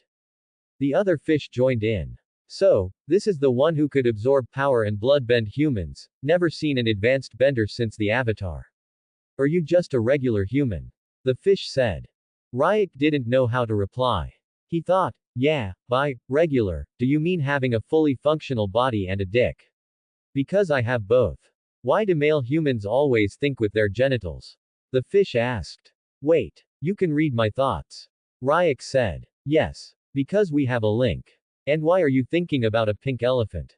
The ocean spirit asked. To protect my mind, Ryak smiled. I'm quite a private person.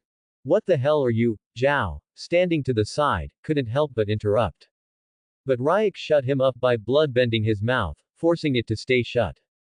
Anyways, you're safe now, fish, Ryak replied. Show some respect, the ocean spirit said.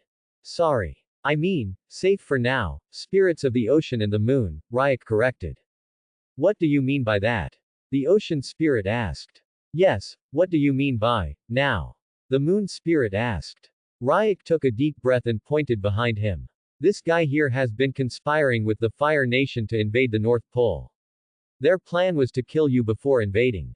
I've countered Zhao for now, but I won't always be able to protect you. At the same time, I don't have the power to help you fully, Ryak explained. The fish stopped moving. Zhao's eyes widened as he tried to understand how his plans could have been discovered. The moon spirit floated from the water and looked directly into Ryak's eyes, her gaze intense. Ryak's body lifted from the ground, energy flowing into him from every direction. He began groaning in pain, feeling his kai pathways flood. I've given you a portion of my spiritual power. You can now be as strong as you would be on a full moon night, or stronger, the moon spirit said. Ding. Your kai has increased drastically. Ding. You have gained the moon spirit's kai. Ding. Kai bending efficiency has increased by 300%. Ryak stopped floating and looked at his hands. He could feel it now. True power. At the same time, Zhao could feel something strange. He saw Ryak's eyes glowing and watched him grow more powerful. He couldn't help but ask, are you the Avatar? No, Ryak shook his head. Just an ordinary waterbender. Who's too good for you? Too good, Zhao scoffed. You're just a rapist who likes overpowering weak women. Excuse me, Ryak said, turning his head toward him. No matter what you think you are, history will write you down as the most evil person ever, Zhao sneered. Ryak smirked and shook his head. Zhao yelled, what's so funny? All I did was call your wife an ugly pig and slap her. That's it. As for assaulting her or doing her against her will, sorry, but that's not my thing. As a man, you should understand that we have preferences, Ryak laughed in Zhao's face. What? You're just a fooling liar. Zhao denied. Why would I lie? I've already got you, Ryak replied. Here's another statement you may consider a lie. Remember Wang Shitong. He's got a beef with you for burning down a section of his library. And he gave me the task of taking you down. Zhao paused for a second, his jaw dropped, his eyes wide open. The spirits want you gone. But I think everyone deserves a piece of you, Ryak said. As for your wife, don't worry about her. I'll take care of her. Wait. Zhao tried to resist, to negotiate, but Ryak silenced him with bloodbending. From the sides of the pond, a few foxes appeared. From the ground, a library gate manifested. The red foxes walked in, and Ryak pointed his hand at Zhao's frozen body. He waved his hand, and Zhao was pulled into the gate. Earlier, Ryak had contacted Wang. As for how, he simply meditated until he found himself in the spirit world. From there, contacting Wang was as simple as thinking about him. He had told Wang that he would have Zhao by the pond, next to the moon and ocean spirits. Zhao disappeared into the gate, despair clouding his face. Ryak, on the other hand, had one final task left to do. I had gained power, the spiritual power of the ocean spirit. And I must say, it was nice hearing the system tell me that my Kai usage had dropped and my Kai efficiency had increased. That meant I could bend more water than before. Bloodbend more people than ever. And I could create some truly insane feats. At my current level, I could do more damage than I ever could on a full moon night. A few tears welled up in my eye. My plan. It was fooling worth it.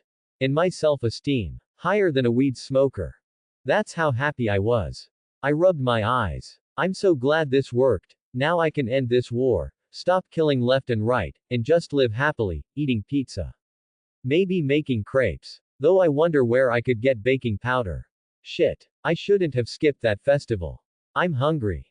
I don't know why, but sometimes when I try to think, my stomach hijacks the whole process. I sighed and shook my head. I needed to move and help my fellow waterbenders fight the Fire Nation fleet. I may have ruined their plan to kill the spirits before launching the invasion, but they'd already gone full scale with the attack. You know, there's a bit of wisdom. When you corner your enemy, they'll fight to the last drop of blood. And even if you win, the damage on your side will be huge. But if you corner them from 3 sides and leave one open for escape, you can win with minimal losses. In this full-scale attack, the Fire Nation soldiers, those not in on the grand plan, were going to fight like wild dogs. If I didn't help, our side would suffer way too much. I needed to go there and show them despair, make them flee.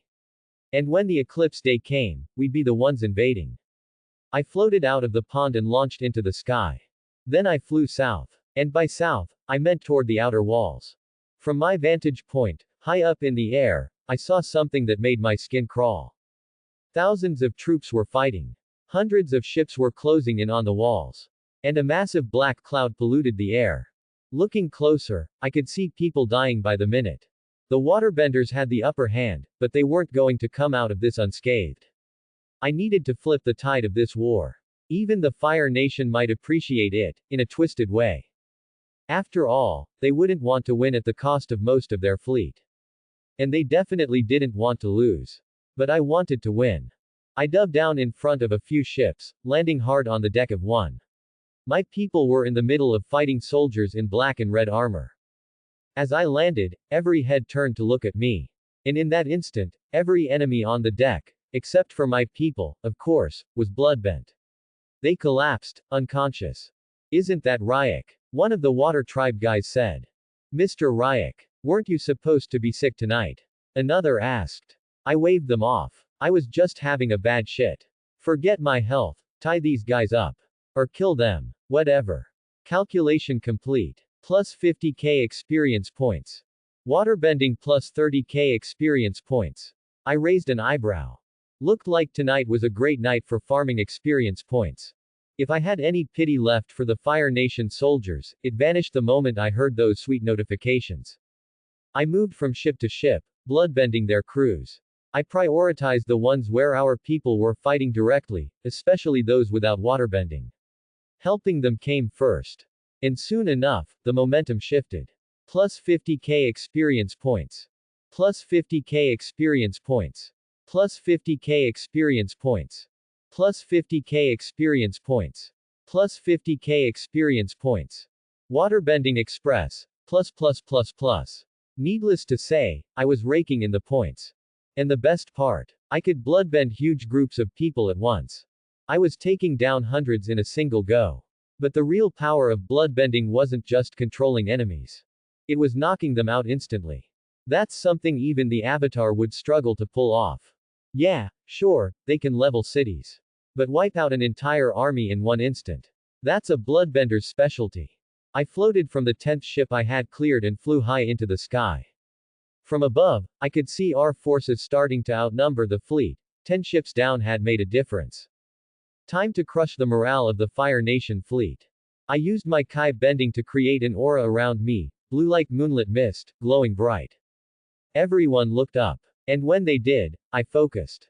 A few soldiers floated, then 10, 50, 100, 300, 400. I was clearing out entire ships. What the fool? I can't control my body. Help. I can't move. This full-scale attack was a mistake.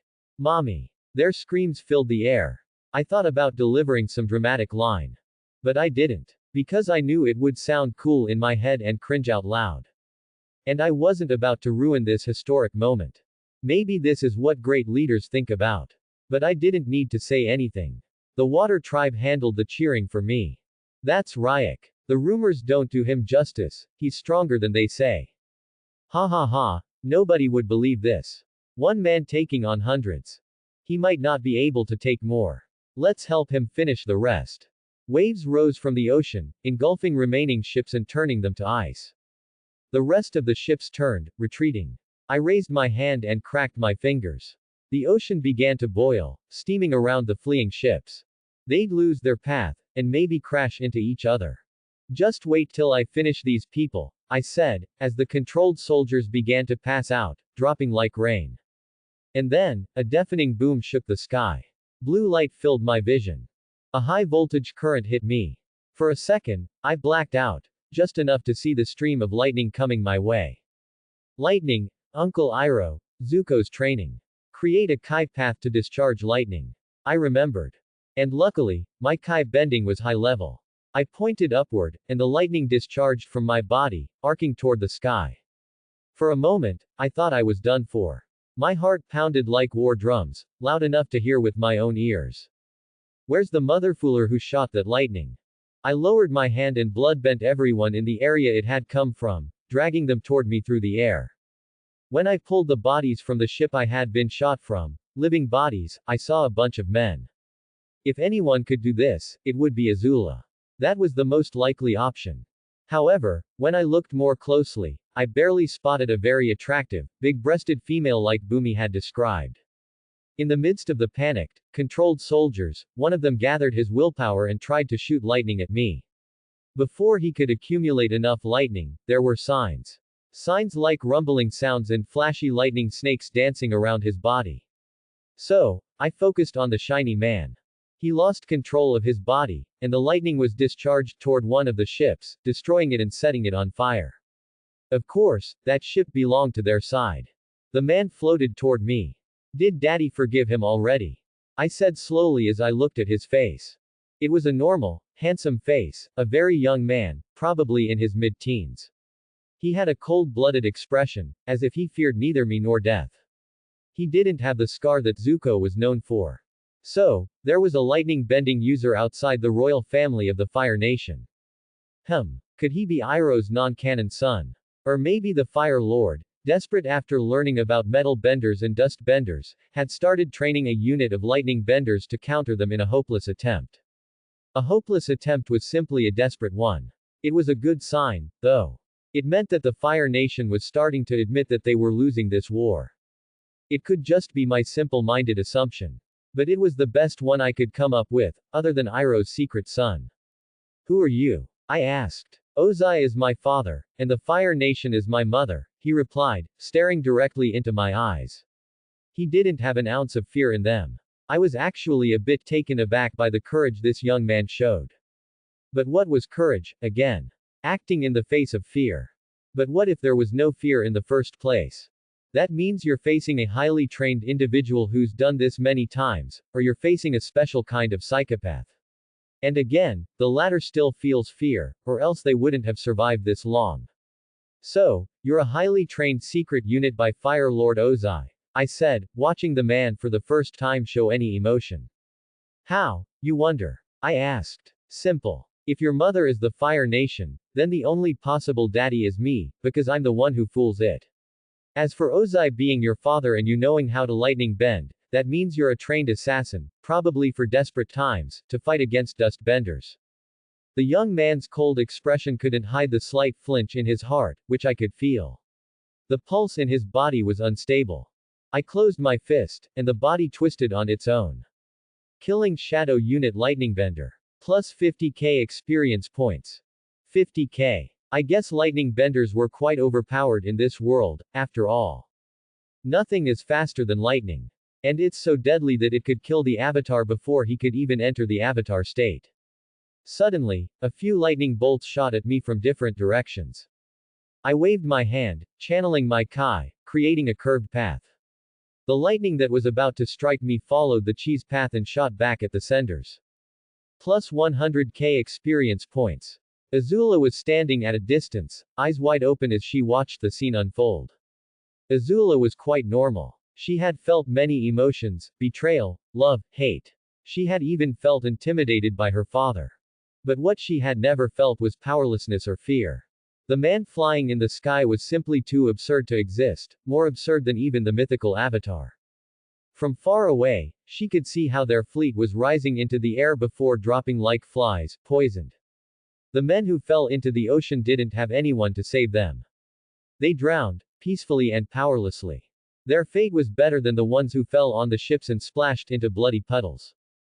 And then, one of the elites her father had secretly trained in lightning bending was just murdered like that. What Azula thought was one of her biggest battlefield assets, lightning, was completely useless against Ryak. More people shot lightning at him, those trained to fight dust benders, but Ryak could simply make the lightning twist in the air and send it back at them. The ships that tried to escape got lost in the mist, colliding into each other. Only a few managed to get away. She looked left and right. The waterbenders weren't doing anything. They just stopped to watch the show. And worse, their side had stopped as well.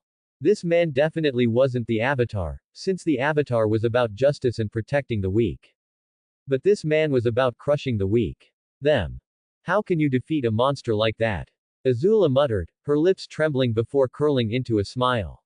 It would be stupid to fight him directly. He would crush her easily. For the first time in her life, Azula felt fear. So, this is what I've been doing to others. She thought about her emotions. Anyway, I need to send a message to my father. There's no way we can win or assassinate him. We need to strike during the comet or find a weakness and take him down. If he's still alive after we conquer the Earth Kingdom, it'll just be a temporary win. He'll fly over our bases and crush our men. Not to mention the trouble the metal benders and dust benders pose. And here I was, preparing for an easy, glorious life. But I guess I can't help it. Men avoid me, so that must mean luck is avoiding me too, shit. I need to send an immediate letter. Azula turned her head, feeling sore and powerless. But it was the logical decision to let those men drown. As for those who survived, they would obviously be executed. You wouldn't expect to be spared after being captured by the enemy you've been killing for years. She sighed as she walked away, not feeling guilty, but knowing she made the right decision at the right time. Man, that was quite difficult, I said, wiping the sweat from my forehead. I'd been taking down enemies by the hundreds, knocking them out. It was the fastest way to use bloodbending.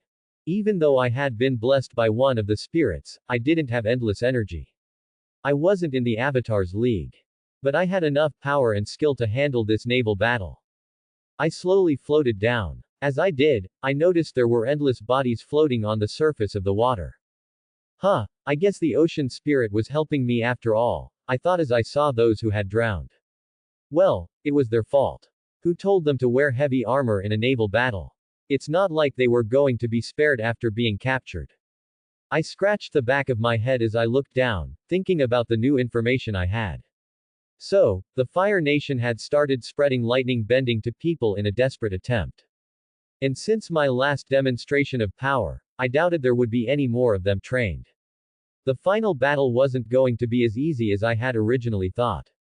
That meant I would have to take care of the final part of my plan after leaving the North Pole. After the battle with the Fire Nation fleet at the Northern Ocean, the world was restless that night. Despite the lack of community means, everyone had heard about one man taking down a fleet on his own. Ryak, who had only opposed the Fire Nation for a year and discovered new forms of bending, was becoming known as the strongest waterbender. A man whose hair turned silver while flying over the ocean. Not even the man in question knew about this after he received the blessing from the moon spirit. But he was powerful enough, and that's what mattered. At the same time, the first ones to hear the news were the gloomiest, and it wasn't the northern tribe. It was the Fire Nation. The Fire Lord had received many urgent letters that day. All of them urged him to pull their forces out of the North Pole or reported that more than half of their fleet had been destroyed. The men who survived were captured and executed. The Fire Lord was at his palace when he began reading a letter from Azula, his dear daughter, whom he had sent to murder Ryak with one of the best squads he had trained. Dear father, I have to say, although it hurts me to admit, we're not facing a human, but a monster. And that's coming from me, your daughter. Ryak has strange powers. He can control people, kill them with a flick. And he can even redirect lightning. I thought he had the same technique as Uncle Iroh, but that's not it. He can reflect lightning before it hits him. And that says something about his reaction speed. I can't say that I can take him on. Not until the day of the Sozin comet. Until then, I suggest that we don't provoke him. And wait for the right moment to strike. Our priority should be not to take Ba Sing Se down, but to take Ryak down. The Fire Lord clenched his teeth and crushed the letter. The flames of the candles next to him became bright pillars of fire. If Azula called someone a monster, that says a lot about him. To Ozai, Azula wasn't just his daughter or a talented fighter. She was the most talented firebender to ever exist. By the age of 13, she could defeat anyone. By the age of 14, she could take him down easily. And by the age of 16, Ozai had lost any hope of surpassing or even reaching her level. By the age of 18, he couldn't even imagine it. She could shoot lightning without a second to charge it. She could manipulate it in ways he didn't know were possible. Even if he sent her against an army of hundreds, he was confident she would return safely. And as much as it hurt his pride to see himself surpassed by a little girl, he felt lucky to have her as his successor. Now, even she was thinking she couldn't face Ryak. And she wanted to wait until the Sozin comet to take him down. But if I think about it, at the ocean, the waterbenders are also at their strongest. Not to mention, it's night, and there's no sun at this time of year there, so she'd be at her weakest. The best location and time to take on Ryak would be in the desert, in the morning, when the comet is passing by Earth. Ozai massaged his temple as he kept reading more reports. More than half of his fleet had sunk, and many of his men had been killed. His army had taken a massive hit. And it would only be a matter of time before they would be overwhelmed. There was no way the waterbenders wouldn't take this chance to strike when they were at their weakest. The only solution Ozai could see was to ask the remaining fleet to retreat and use the men to help in the war against the Earth Kingdom. It was now official that the North Pole was out of the equation. That night, the Fire Lord called for an urgent meeting to brainstorm ideas on how to deal with this. Men and women gathered. And as the Fire Lord informed them, they weren't surprised, but gloomy. It meant they had received the news too. So, any ideas on how we can flip this before he comes back to bite us in the ass? Asked the Fire Lord. Why not go to the South Pole, kidnap his family, and threaten him? It should work, suggested one of them. Because he can bloodbend them to freedom. And not to mention, the Southern Water Tribe has relocated deeper. Our men won't handle the cold. Most importantly, his family isn't at the South Pole. They're in the Earth Kingdom, replied the Fire Lord. He had gotten a detailed report on Ryak's personal life. And he knew that Ryak's family was part of the rebellion, just like the rest of the youth from the Southern Water Tribe. If they had taken down the rebellion earlier, they wouldn't even be having this meeting. Whoever suggested that stupid idea would have to face jail later. But for now, he had more important matters to focus on than thinking of appropriate punishments. Any other ideas? Asked the Fire Lord. How about we propose a truce? Suggested someone. My lord. Excuse me. The Fire Lord narrowed his eyebrows. It means we suggest a false truce. Once we assure Ryak's calm, we gather our forces and hide them across various bases. Then, we strike during the comet. We'll target his family and him as our first priority. They won't see it coming, especially since they don't know the comet is less than a few months away. Not a bad idea, the Fire Lord mused. But he had no choice but to consider it. A truce now wouldn't be a bad cover. Although it would leave a stain on his glory in the history books, it was nothing compared to losing pathetically to someone who wasn't even the Avatar. Alright, continue with the suggestions, the Fire Lord said. Achoo. I sneezed. I guess I was the talk of the world now. When can I get a break? I muttered. Excuse me. Katara raised her eyebrows and put her hands on her hips. She was scolding me. Apparently, she didn't buy the excuse of me being sick that day. And I had to admit, she had a strong hunch. Sorry, I was thinking of something else, I replied. I can't stop sneezing. First your stomach, and now your nose. Do you expect me to believe that? She asked. We were at our private residence now. I shrugged. Why else would I lie? I don't know. You haven't been sleeping with me. You're making excuses. You said you were sick, and then you showed up at full power, taking care of all those firebenders. Last time I checked, that wasn't the definition of being sick. Are you sleeping with someone else? She scolded. Yeah, Toph, maybe, I replied calmly, meeting her furious gaze. Currently, Katara wasn't an angry woman. But she was a romantically frustrated one. Oh, so you don't like me anymore. She turned and crossed her arms. And before she could start with the drama and crying, I hugged her from behind. I couldn't explain to her about the plan with Zhao and all, so I decided to do the only thing I could. No, I said. You ass. I love you, I said, kissing her neck. What were you saying? You astonishing man. She turned her head and kissed me back. After some rough time, Katara became a happy woman again, and I was a relaxed man once more.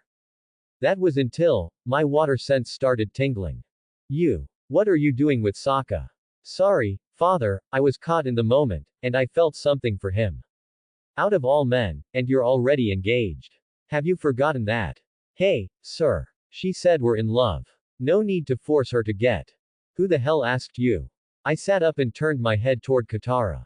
The brother of the woman who was sleeping next to me had been caught red-handed, red-dicked, I guess, since the virgin princess was caught in bed with him. I muttered as I looked at the ceiling. Are you leaving? Katara asked, looking at me, already dressed. She smiled gently at me, as if she hadn't been angry or scolding me earlier. I guess a little intimacy can fix any relationship's issues. Without financial or romantical problems, any relationship was bound to last and stay healthy. I smiled at her. Your brother got himself into some trouble. What kind of trouble? He was caught red-handed, I said. Katara tilted her head, clearly not understanding the joke. And, honestly, who would joke in such a serious situation? Remember our first time? I asked her with a small smirk. She covered her mouth with her hand. He and you did it. Oh my god. And they were caught. She's already engaged. You knew about them. I cocked my head at her. You would know if you weren't always busy, she replied, standing up and dressing quickly. I talked to the princess, and she told me about the sparks, if you know what I mean. I know, I sighed. We've got to save him. Of course, no one can bully my brother-in-law, except me, I said, all while eavesdropping.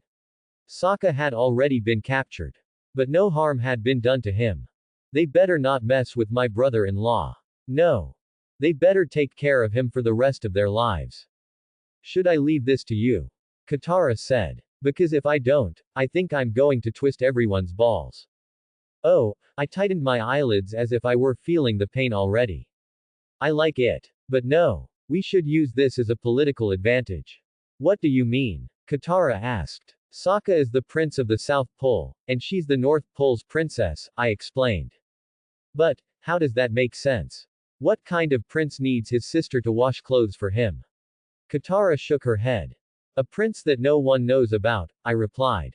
Remember Vegeta, the prince of all Saiyans. His wife did all his chores. Besides, Sokka had a higher status as my brother-in-law. My brother-in-law, that clicked something in me. Young master vibes. Do you know who my brother-in-law is? I scratched my chin. Should I say, courting death? Ryak. Are you thinking of something sarcastic in this serious situation? Katara asked, examining my face. I shook my head. Whatever. I'll leave the talking to you. Alright. And where is Toph? She's sleeping, hugging the blanket, I replied, as I could already see her. Let's go now. After we left our private domicile, we found the soldiers of the North tribe waiting for us. Apparently, Sokka was going to be held for trial. I never knew you could get into trouble for sleeping with the chief's daughter. I guess I was lucky Katara's father wasn't around. Well, even if he were, I could convince him otherwise. I mean, I'm not the asshole who left his daughter for someone else to take care of. Brother-in-law, Sokka called with sparkling eyes as he looked at me face to face. He was being held at a plaza, publicly, in front of a judge, who, as it happened, was Arnuk, Yu's father. Tisk. I clicked my tongue and closed my eyes. Sokka had been caught in the worst position a man could find himself in. Silence, Arnuk commanded, slamming a hammer on the table. He then looked at me. Do you know what your brother-in-law did? What did he do? Commit treason? I asked. If not, what's so bad? Adultery, Arnuk clenched his teeth. Adultery, or making love? I asked back. So, you already have an idea of what happened? He said. I turned my head. There were two lines, made up of the higher-ups from the North Pole tribe, warriors, politicians, and all. In their midst stood Princess Yu, with red, swollen eyes. She looked like she'd been crying a lot. I winked at her before turning to Sokka. Isn't that the same? Arnuk said through clenched teeth. Why is he the only one held responsible? I crossed my arms. If both were held accountable for what happened, I might let this slide and try to make things right peacefully. But if he was the only one held responsible, I'd let them know that no one can bully my brother-in-law, except me. Because obviously, he seduced my daughter, Arnuk replied, disillusioned. I mean, she's the one who let him in, I shrugged. Maybe you're into something else. Before I'm a chief, I'm a very angry father, he shot back. My reputation has been tarnished. The princess in the corner cried even more.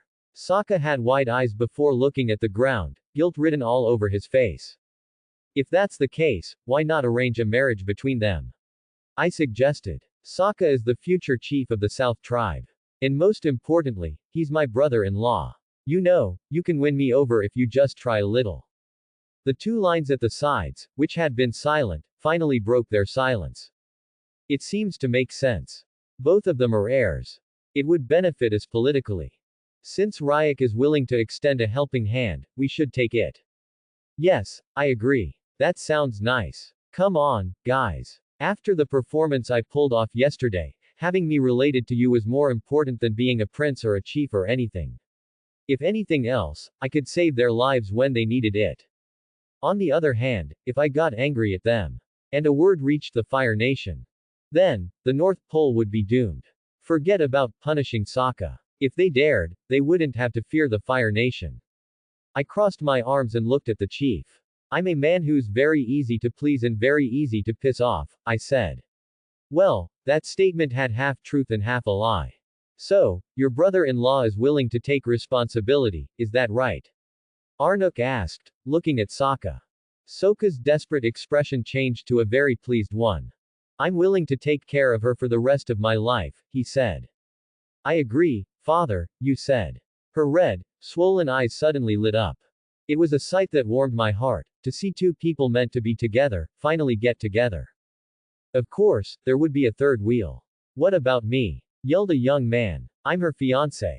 Not only was my honor tarnished, but now I'm going to lose my fiancé. Hans, it's not your time, one of the men in the line said. Father. I've been waiting for the wedding for so long. How am I supposed to let her go? He said. Am I supposed to accept this as a cuckold? But you're not married yet. That man was, canonically, after her for political reasons. I guess that was why you fell easily for Sokka, who wanted her for her. But geez, he couldn't get the hint, could he? The marriage between you and Sokka was more beneficial to his people than his marriage to her. Even his father got it. That man isn't half the man I am, Hans pointed at Sokka. Yet, I'm supposed to sit in the corner as if nothing happened. As if I hadn't planned my life already. I raised my hands. Both Hans and Sokka floated toward me. They landed next to me.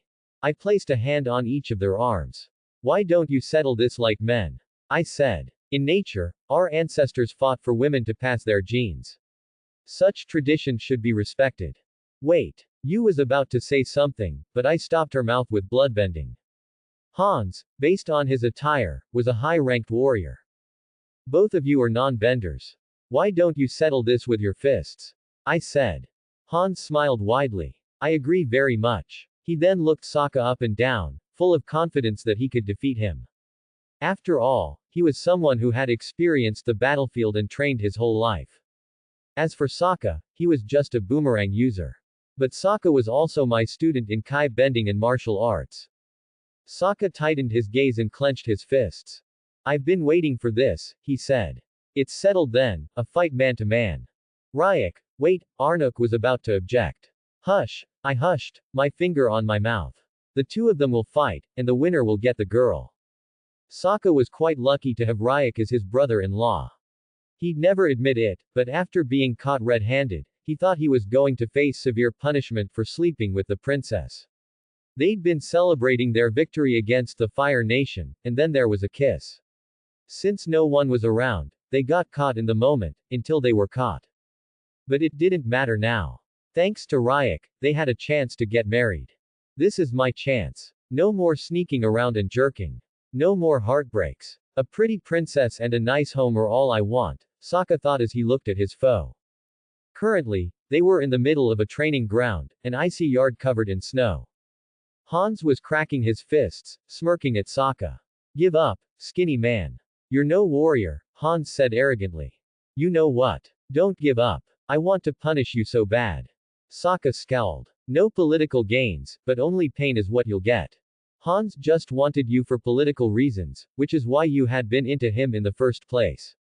To be fair, Sokka had been waiting to kick his ass for some time after hearing about it.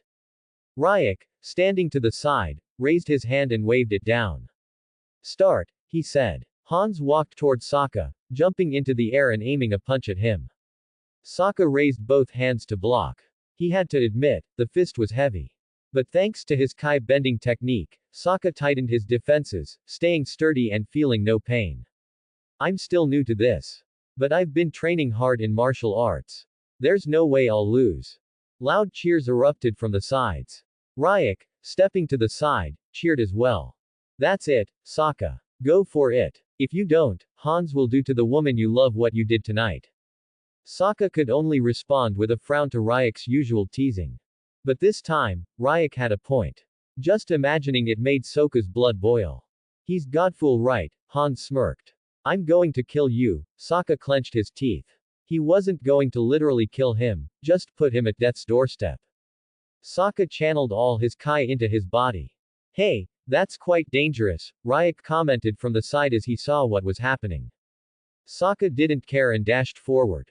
Hans dodged a punch aimed at his face, grabbing Sokka's arm and attempting to twist it. But Sokka's arm didn't budge. Instead, Sokka's hand reached for Hans' neck, lifted him off the ground, and slammed him into the ice. Blood splattered from Hans's mouth at the moment of impact. Sokka got on top of him, clenched his teeth, and started punching him in the face. If using all his Kai drained him quickly, the best way to use it was to go all out from the start. The cocky Hans, who thought of himself as a warrior and Sokka as inferior, was caught off guard, and got his ass handed to him. A few teeth flew out of his mouth, broken. Take this, and this, Sokka was caught in the moment and was about to kill him. But then, he stopped. His body stiffened and started floating. Had it been someone else trying to stop him, he would have gotten angrier and attacked them, or ignored them and kept fighting. But if it was Ryak, he had no choice but to calm down. Well, he had fought Ryak before, and he knew there was no way to stop him or fight him, even in martial arts. He was his mentor after all. Okay, calm down. You've won already, Ryak said, grabbing Sokka with bloodbending and pulling him toward him. He let him land there. He pointed at Hans, who was struggling to breathe, his face battered beyond recognition. Sokka turned his head to see Katara and Yu running to him. His heart warmed, and he opened his arms for a hug. Katara opened her arms and hugged Ryak. Sokka suddenly felt cold. Yu stopped, looking at his extended arms. She giggled. Sorry. I didn't expect your sister to do that, Yu smiled. She's a grown woman. She doesn't need her older brother's protection anymore. Sokka shrugged, his arms still stiff and extended. Well, matter of fact, you need protection from her, Ryak commented. Well, no hugs. Sokka asked. I don't know. Everyone is watching. You blushed and looked at the ground. You're already engaged, Ryak commented from the side. Thanks, asshole, thought Sokka, but didn't dare to say his thoughts out loud. You smiled and hugged him. And with that, Sokka was officially engaged. But too bad I wouldn't be there for the wedding, I thought, since I'd have to leave. Because, you know, I had attained power. And it was time to use it on the right person. After the battle, I was standing in the same room with the tribe chief.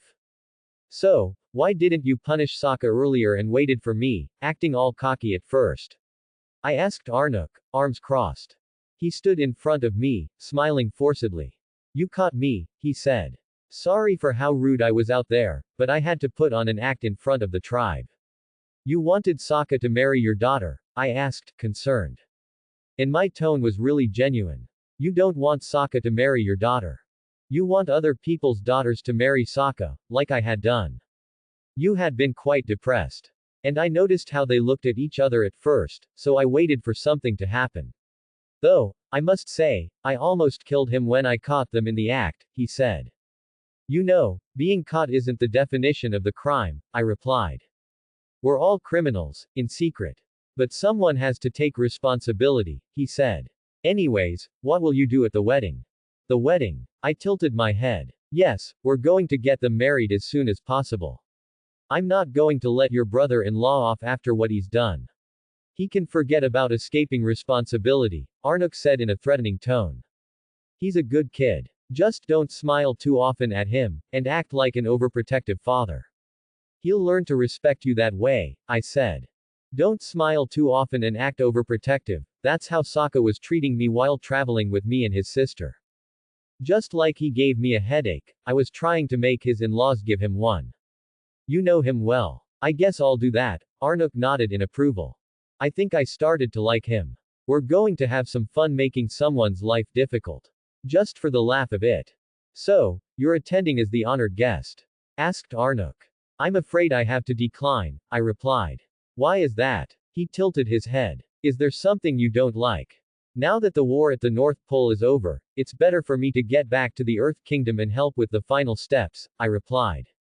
Didn't you say that you're here to help attack them during the eclipse day?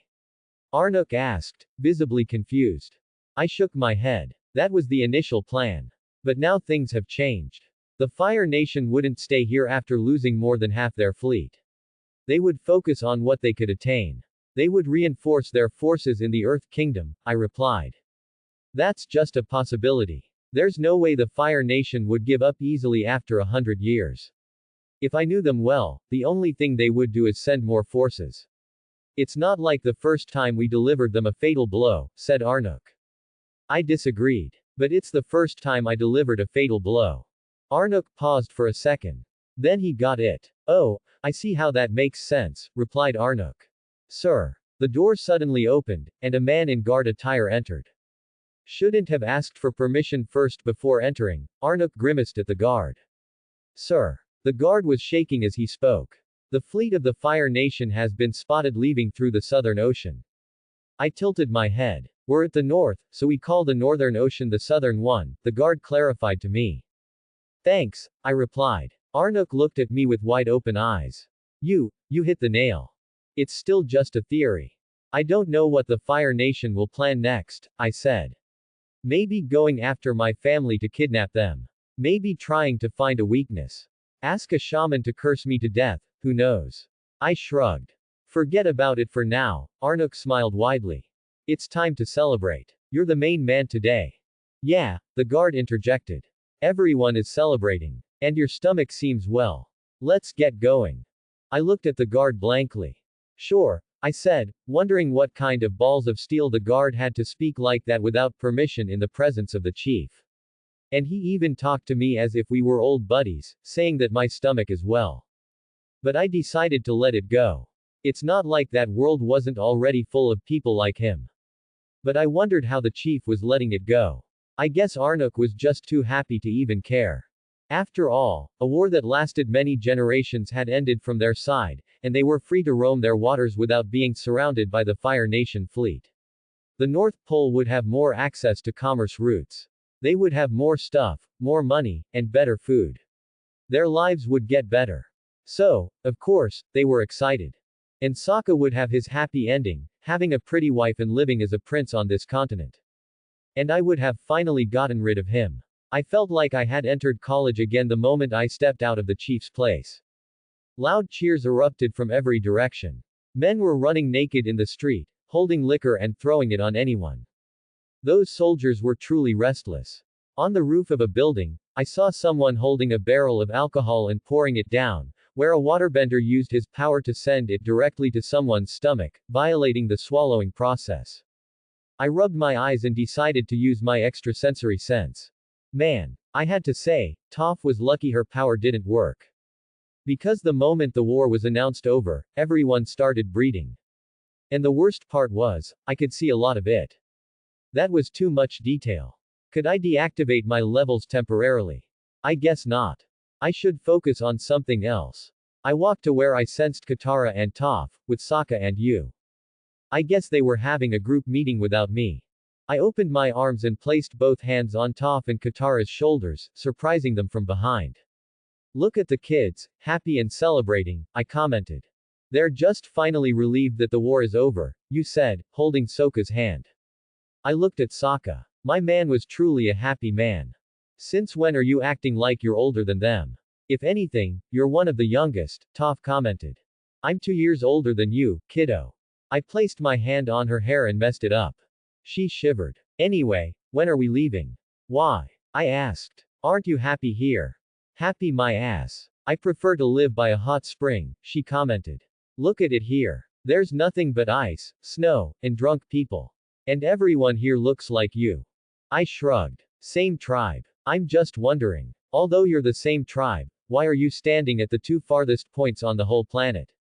Did your cousins hate each other that much? She asked. Well, the answer would be answered in Legend of Korra, where a portal linked the North and the South Pole. But it's irrelevant now. You see, before I could answer, I noticed an army heading toward me. Here's the hero. Let's throw him. The one who fooled the Fire Nation. I wouldn't mind if he let me carry his child. You're a man, man. You know, you can pick someone else's child without having to sleep with them. What kind of conversation is that? Drunk people's talk. He's not drunk. Let's get him drunk. An army of drunk men. And some homo comments didn't escape my ears. They headed toward me like zombies. I raised my hand, activating my bloodbending power.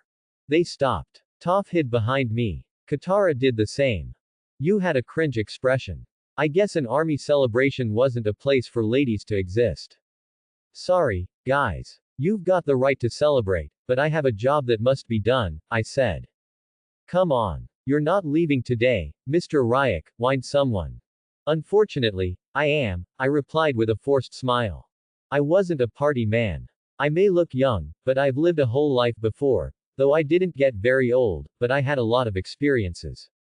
A bunch of snow flew from the ground, became a mist, before turning into a cloud. Toph and Katara yelped as they got caught by surprise and were placed on the clouds. Ryak, this is too fast. We should wait for the wedding to end before leaving, Katara complained. Sorry, not possible. I think it's better to move now. The sooner I move, the sooner it'll be over, I said. Sokka won't mind staying here for the meanwhile. That Fire Nation, Katara sighed. Finally, Toph sighed in frustration. Okay, Sokka. We're going to complete the fight against the Fire Nation on the other side. You get to know your fiancé meanwhile, I replied as I got on the cloud, which rose 10 meters high with each word.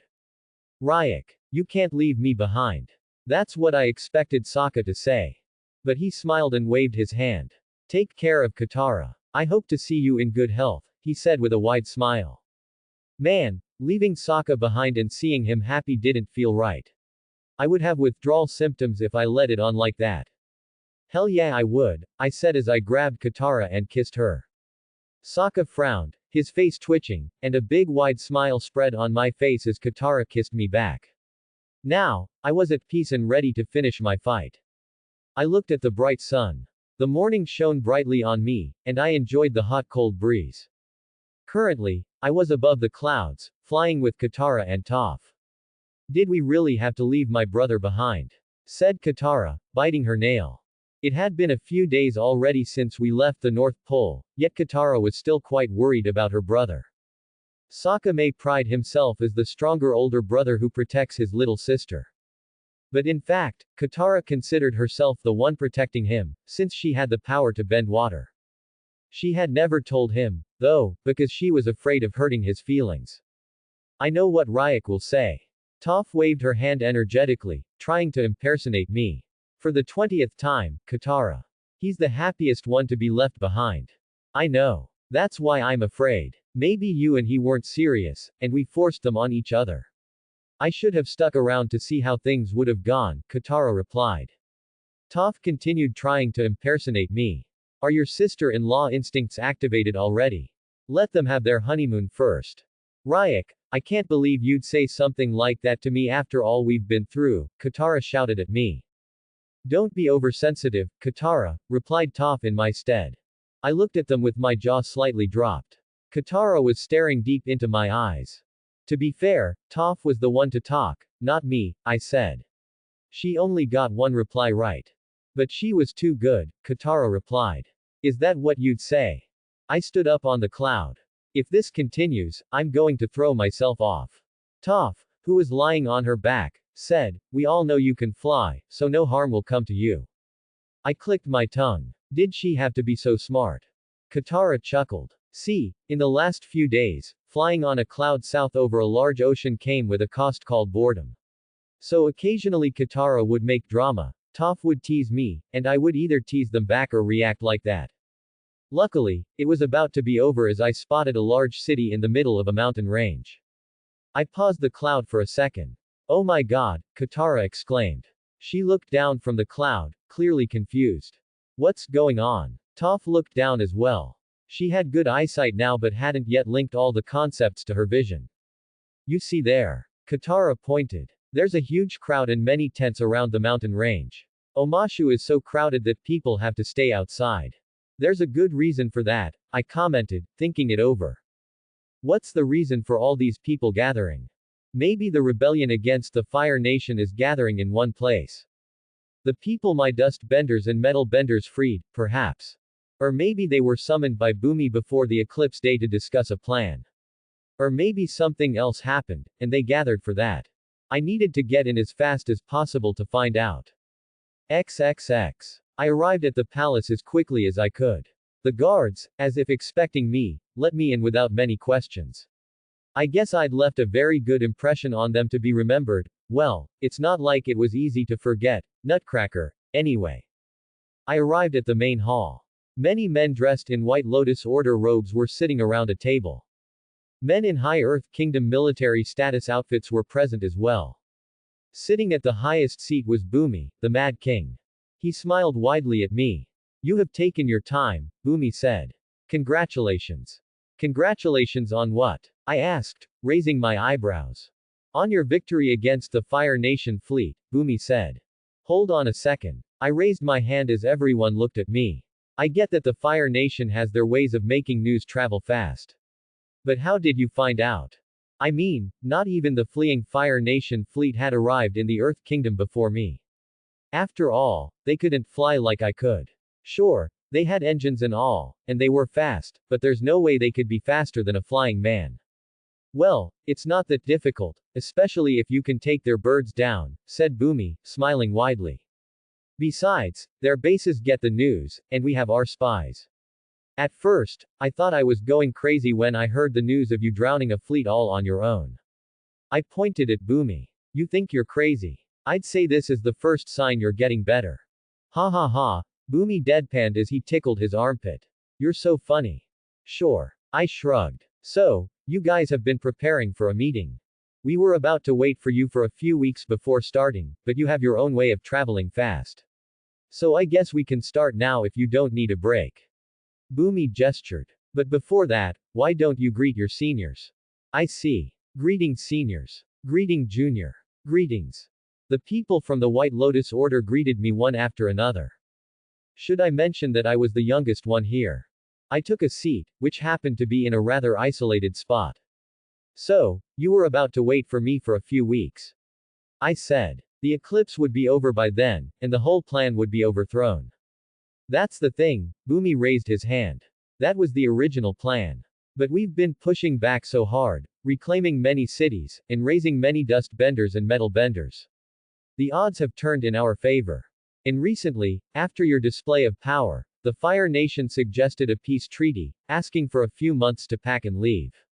They say the mothers are missing their soldiers and that this war is draining both sides. I put my hand on my temple. It was a logical decision. An overpowered entity appearing on the other side. New types of metal benders and dust benders rising and fighting back. But I would never believe the 100 Years' War would end so simply.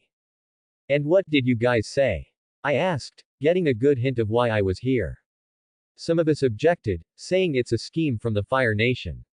Others said we should advocate for peace, Boomy said. The poor people advocating for peace probably didn't know about the comet season or that it was only a few months after the eclipse. If you give the Fire Nation time to recover, that day will be doomsday for the whole world. Interesting, I said. So you're waiting for me to give my decision, whether I should attack or not. I must say, I'm quite flattered you hold a young man's opinion so highly. A man in a general's outfit stood up and said, "You're the one who made the biggest contribution in this war. Leading a small unit and draining 4,000 units from the enemy side. You created 2 types of bending that helped us. Not to mention, your explosive powder is so strong it's our deadliest weapon." Oh, I see, I replied, thinking deeply. Apparently, the small action I started by protecting a village had a very large ripple effect. It's not that I hadn't expected it, but I didn't expect it to happen so fast. After all, the first generation of dust and metal benders had my help to learn faster, which wasn't a luxury. So, Ryak, what do you think? Asked Boomy. I think they should send a letter of apology. I said what I think of. They already did. Boomy narrowed his eyebrow. And change their ruler.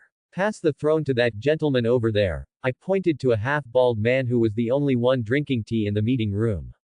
He was dressed in White Lotus Order clothes, and I had a feeling he was pretty strong. Me. I'm just a rusty old man, he replied with a faint smile.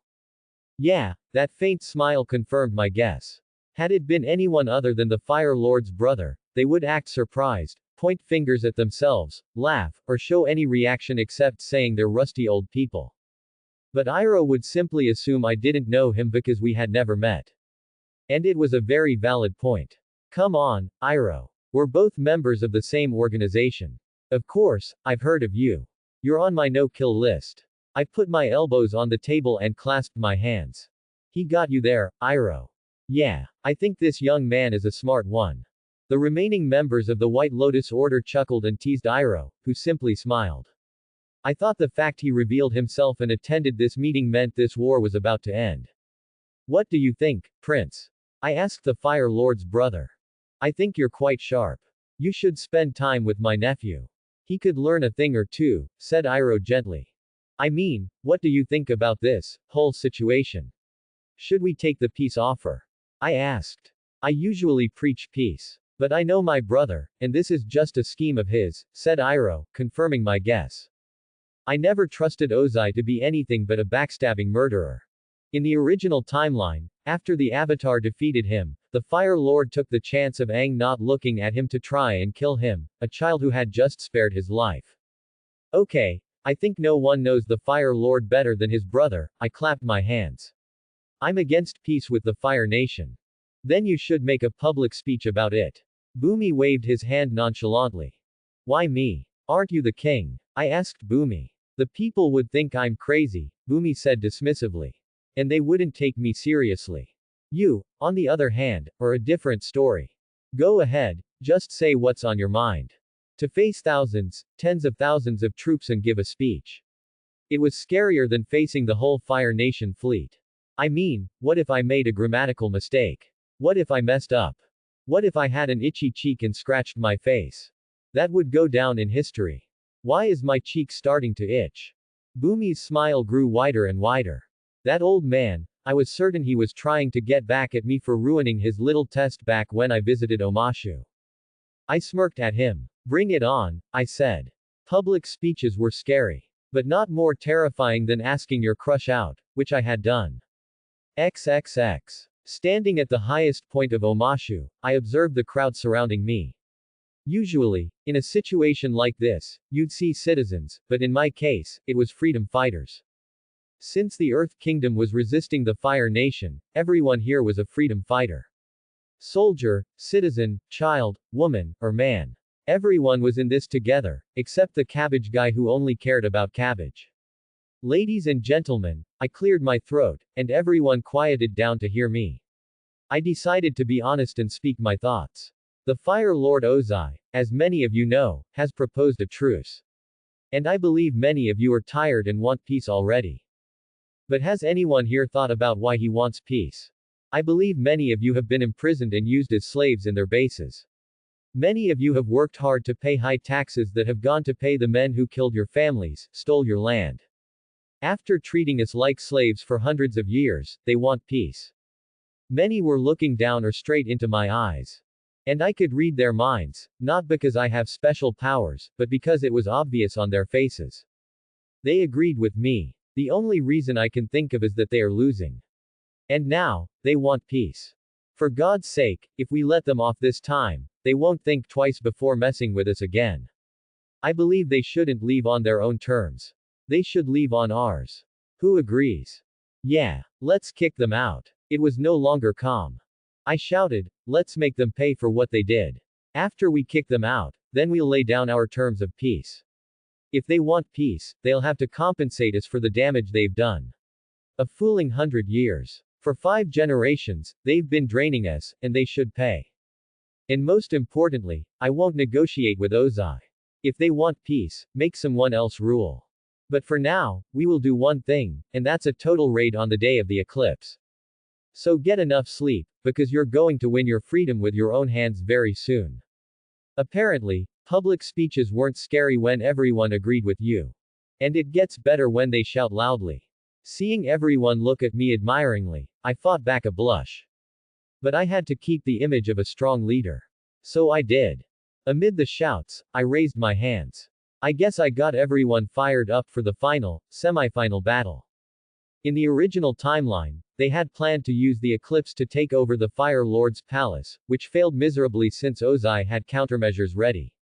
But in this timeline, the Fire Nation was considerably weaker. It's not like all the soldiers I had taken down could regenerate out of nowhere. The balance of power was on our side. And that should be used for a full-scale attack to take back the Earth Kingdom. Of course, after that, the Fire Nation would be even weaker, and even with the Sozin Comet, they would have no power left, not enough to win the 100 Years' War. After my speech, I got everyone's blood boiling. And all of that happened without me having to use my bloodbending to actually boil their blood. Anyway, I went straight back to the meeting room to meet the other leaders. I had been quite doubtful about their gathering here. After all, the continent was huge. And the eclipse was coming soon, in less than 2 weeks. So, how were they planning to dispatch to the right posts? Maybe they had sent only half their armies here. But still. So, you're going to kick them out on your own terms. I thought you were the peaceful man and I'm the crazy one, Bumi commented. Those who had supported the peace treaty seemed to have changed their minds. After all, even Iroh didn't trust Ozai to keep the peace. And I believe everyone here knew about Sozin's comet, just not the exact date. It's okay. We have to get victory by our own hand, I said. This way, it's more guaranteed. We'd be risking fewer people. To be fair, I wasn't happy about this. I don't like spilling blood for nothing or taking life without reason. But we didn't have a choice. And I didn't. So, it's final. We're going to gather our forces and then attack. Yes. The old leaders started discussing plans among themselves.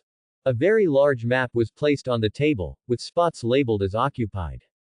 These spots were already taken by the Fire Nation. They were discussing how to disrupt their forces. After all, the eclipse was temporary. To make full use of it, they had to attack sensitive spots in these regions to reclaim them. After that, we'd discuss the peace treaty, on our terms. At the meeting, there was one spot that caught my interest.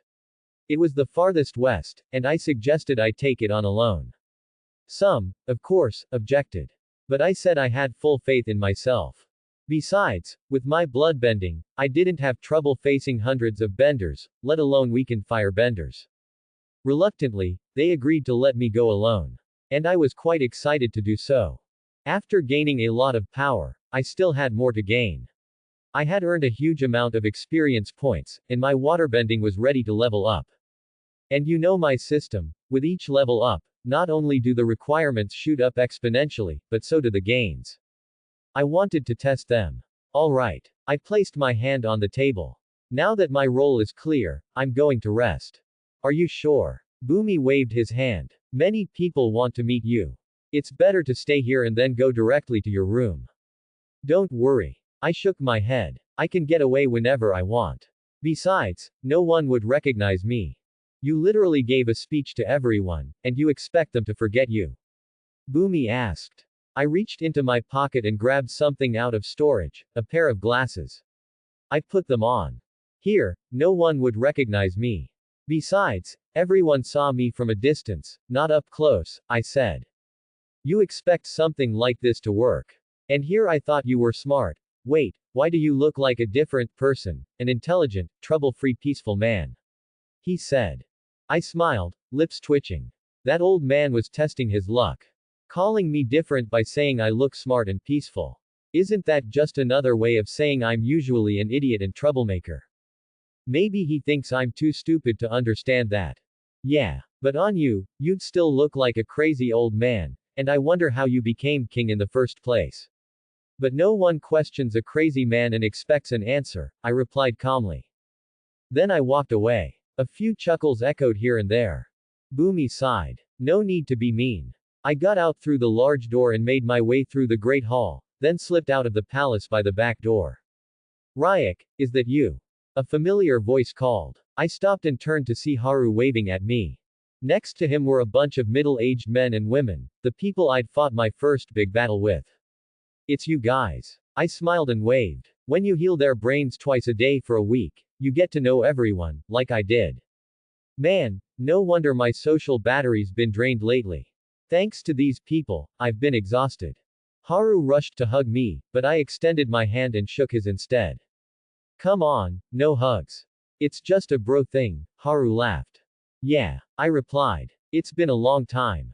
How have you been? Very well. And you guys? I asked, glancing behind him. They said they'd never been better. I counted them. Not many seemed to have died. That's surprisingly good, way better than I expected. So, how's everyone? How's your mom? I asked. She's quite well now, Haru said. Ever since I could afford a real doctor, things got better. And you? Last I remember, you and Katara seemed to be, you know. I mused for a second. More than girlfriend and boyfriend. What's that? Before husband and wife. So, engaged. Hasn't asked her hand yet. Who asks a girl's hand when the war isn't over? He scratched his cheek. Me. Good lord. Who's the lucky one? I teased. He turned his face, cheeks blushing.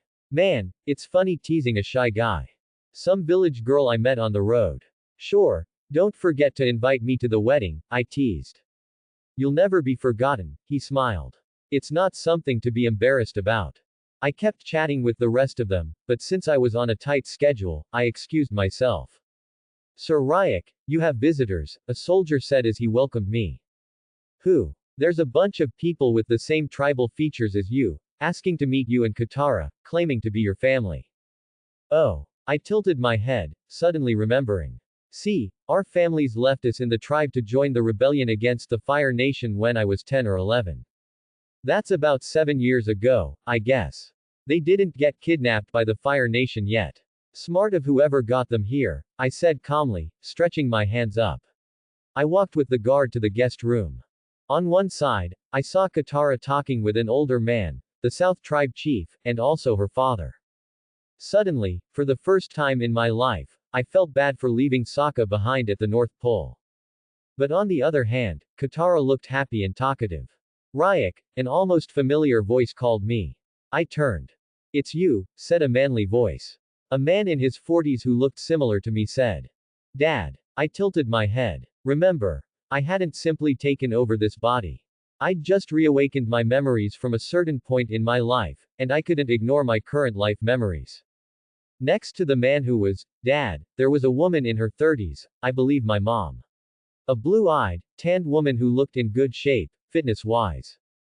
That was Brooke, and my mom was Sakara. I guess they really were fighting against the Fire Nation. And lastly, there was a woman in her 20s, my older sister, Samara. Same features as me. I guess Toph had a point when she said we all look the same. Hey guys. I opened my arms, feeling slightly warm. Mom was the first to hug me. You've grown so much. Last time I saw you, you were so little, she said.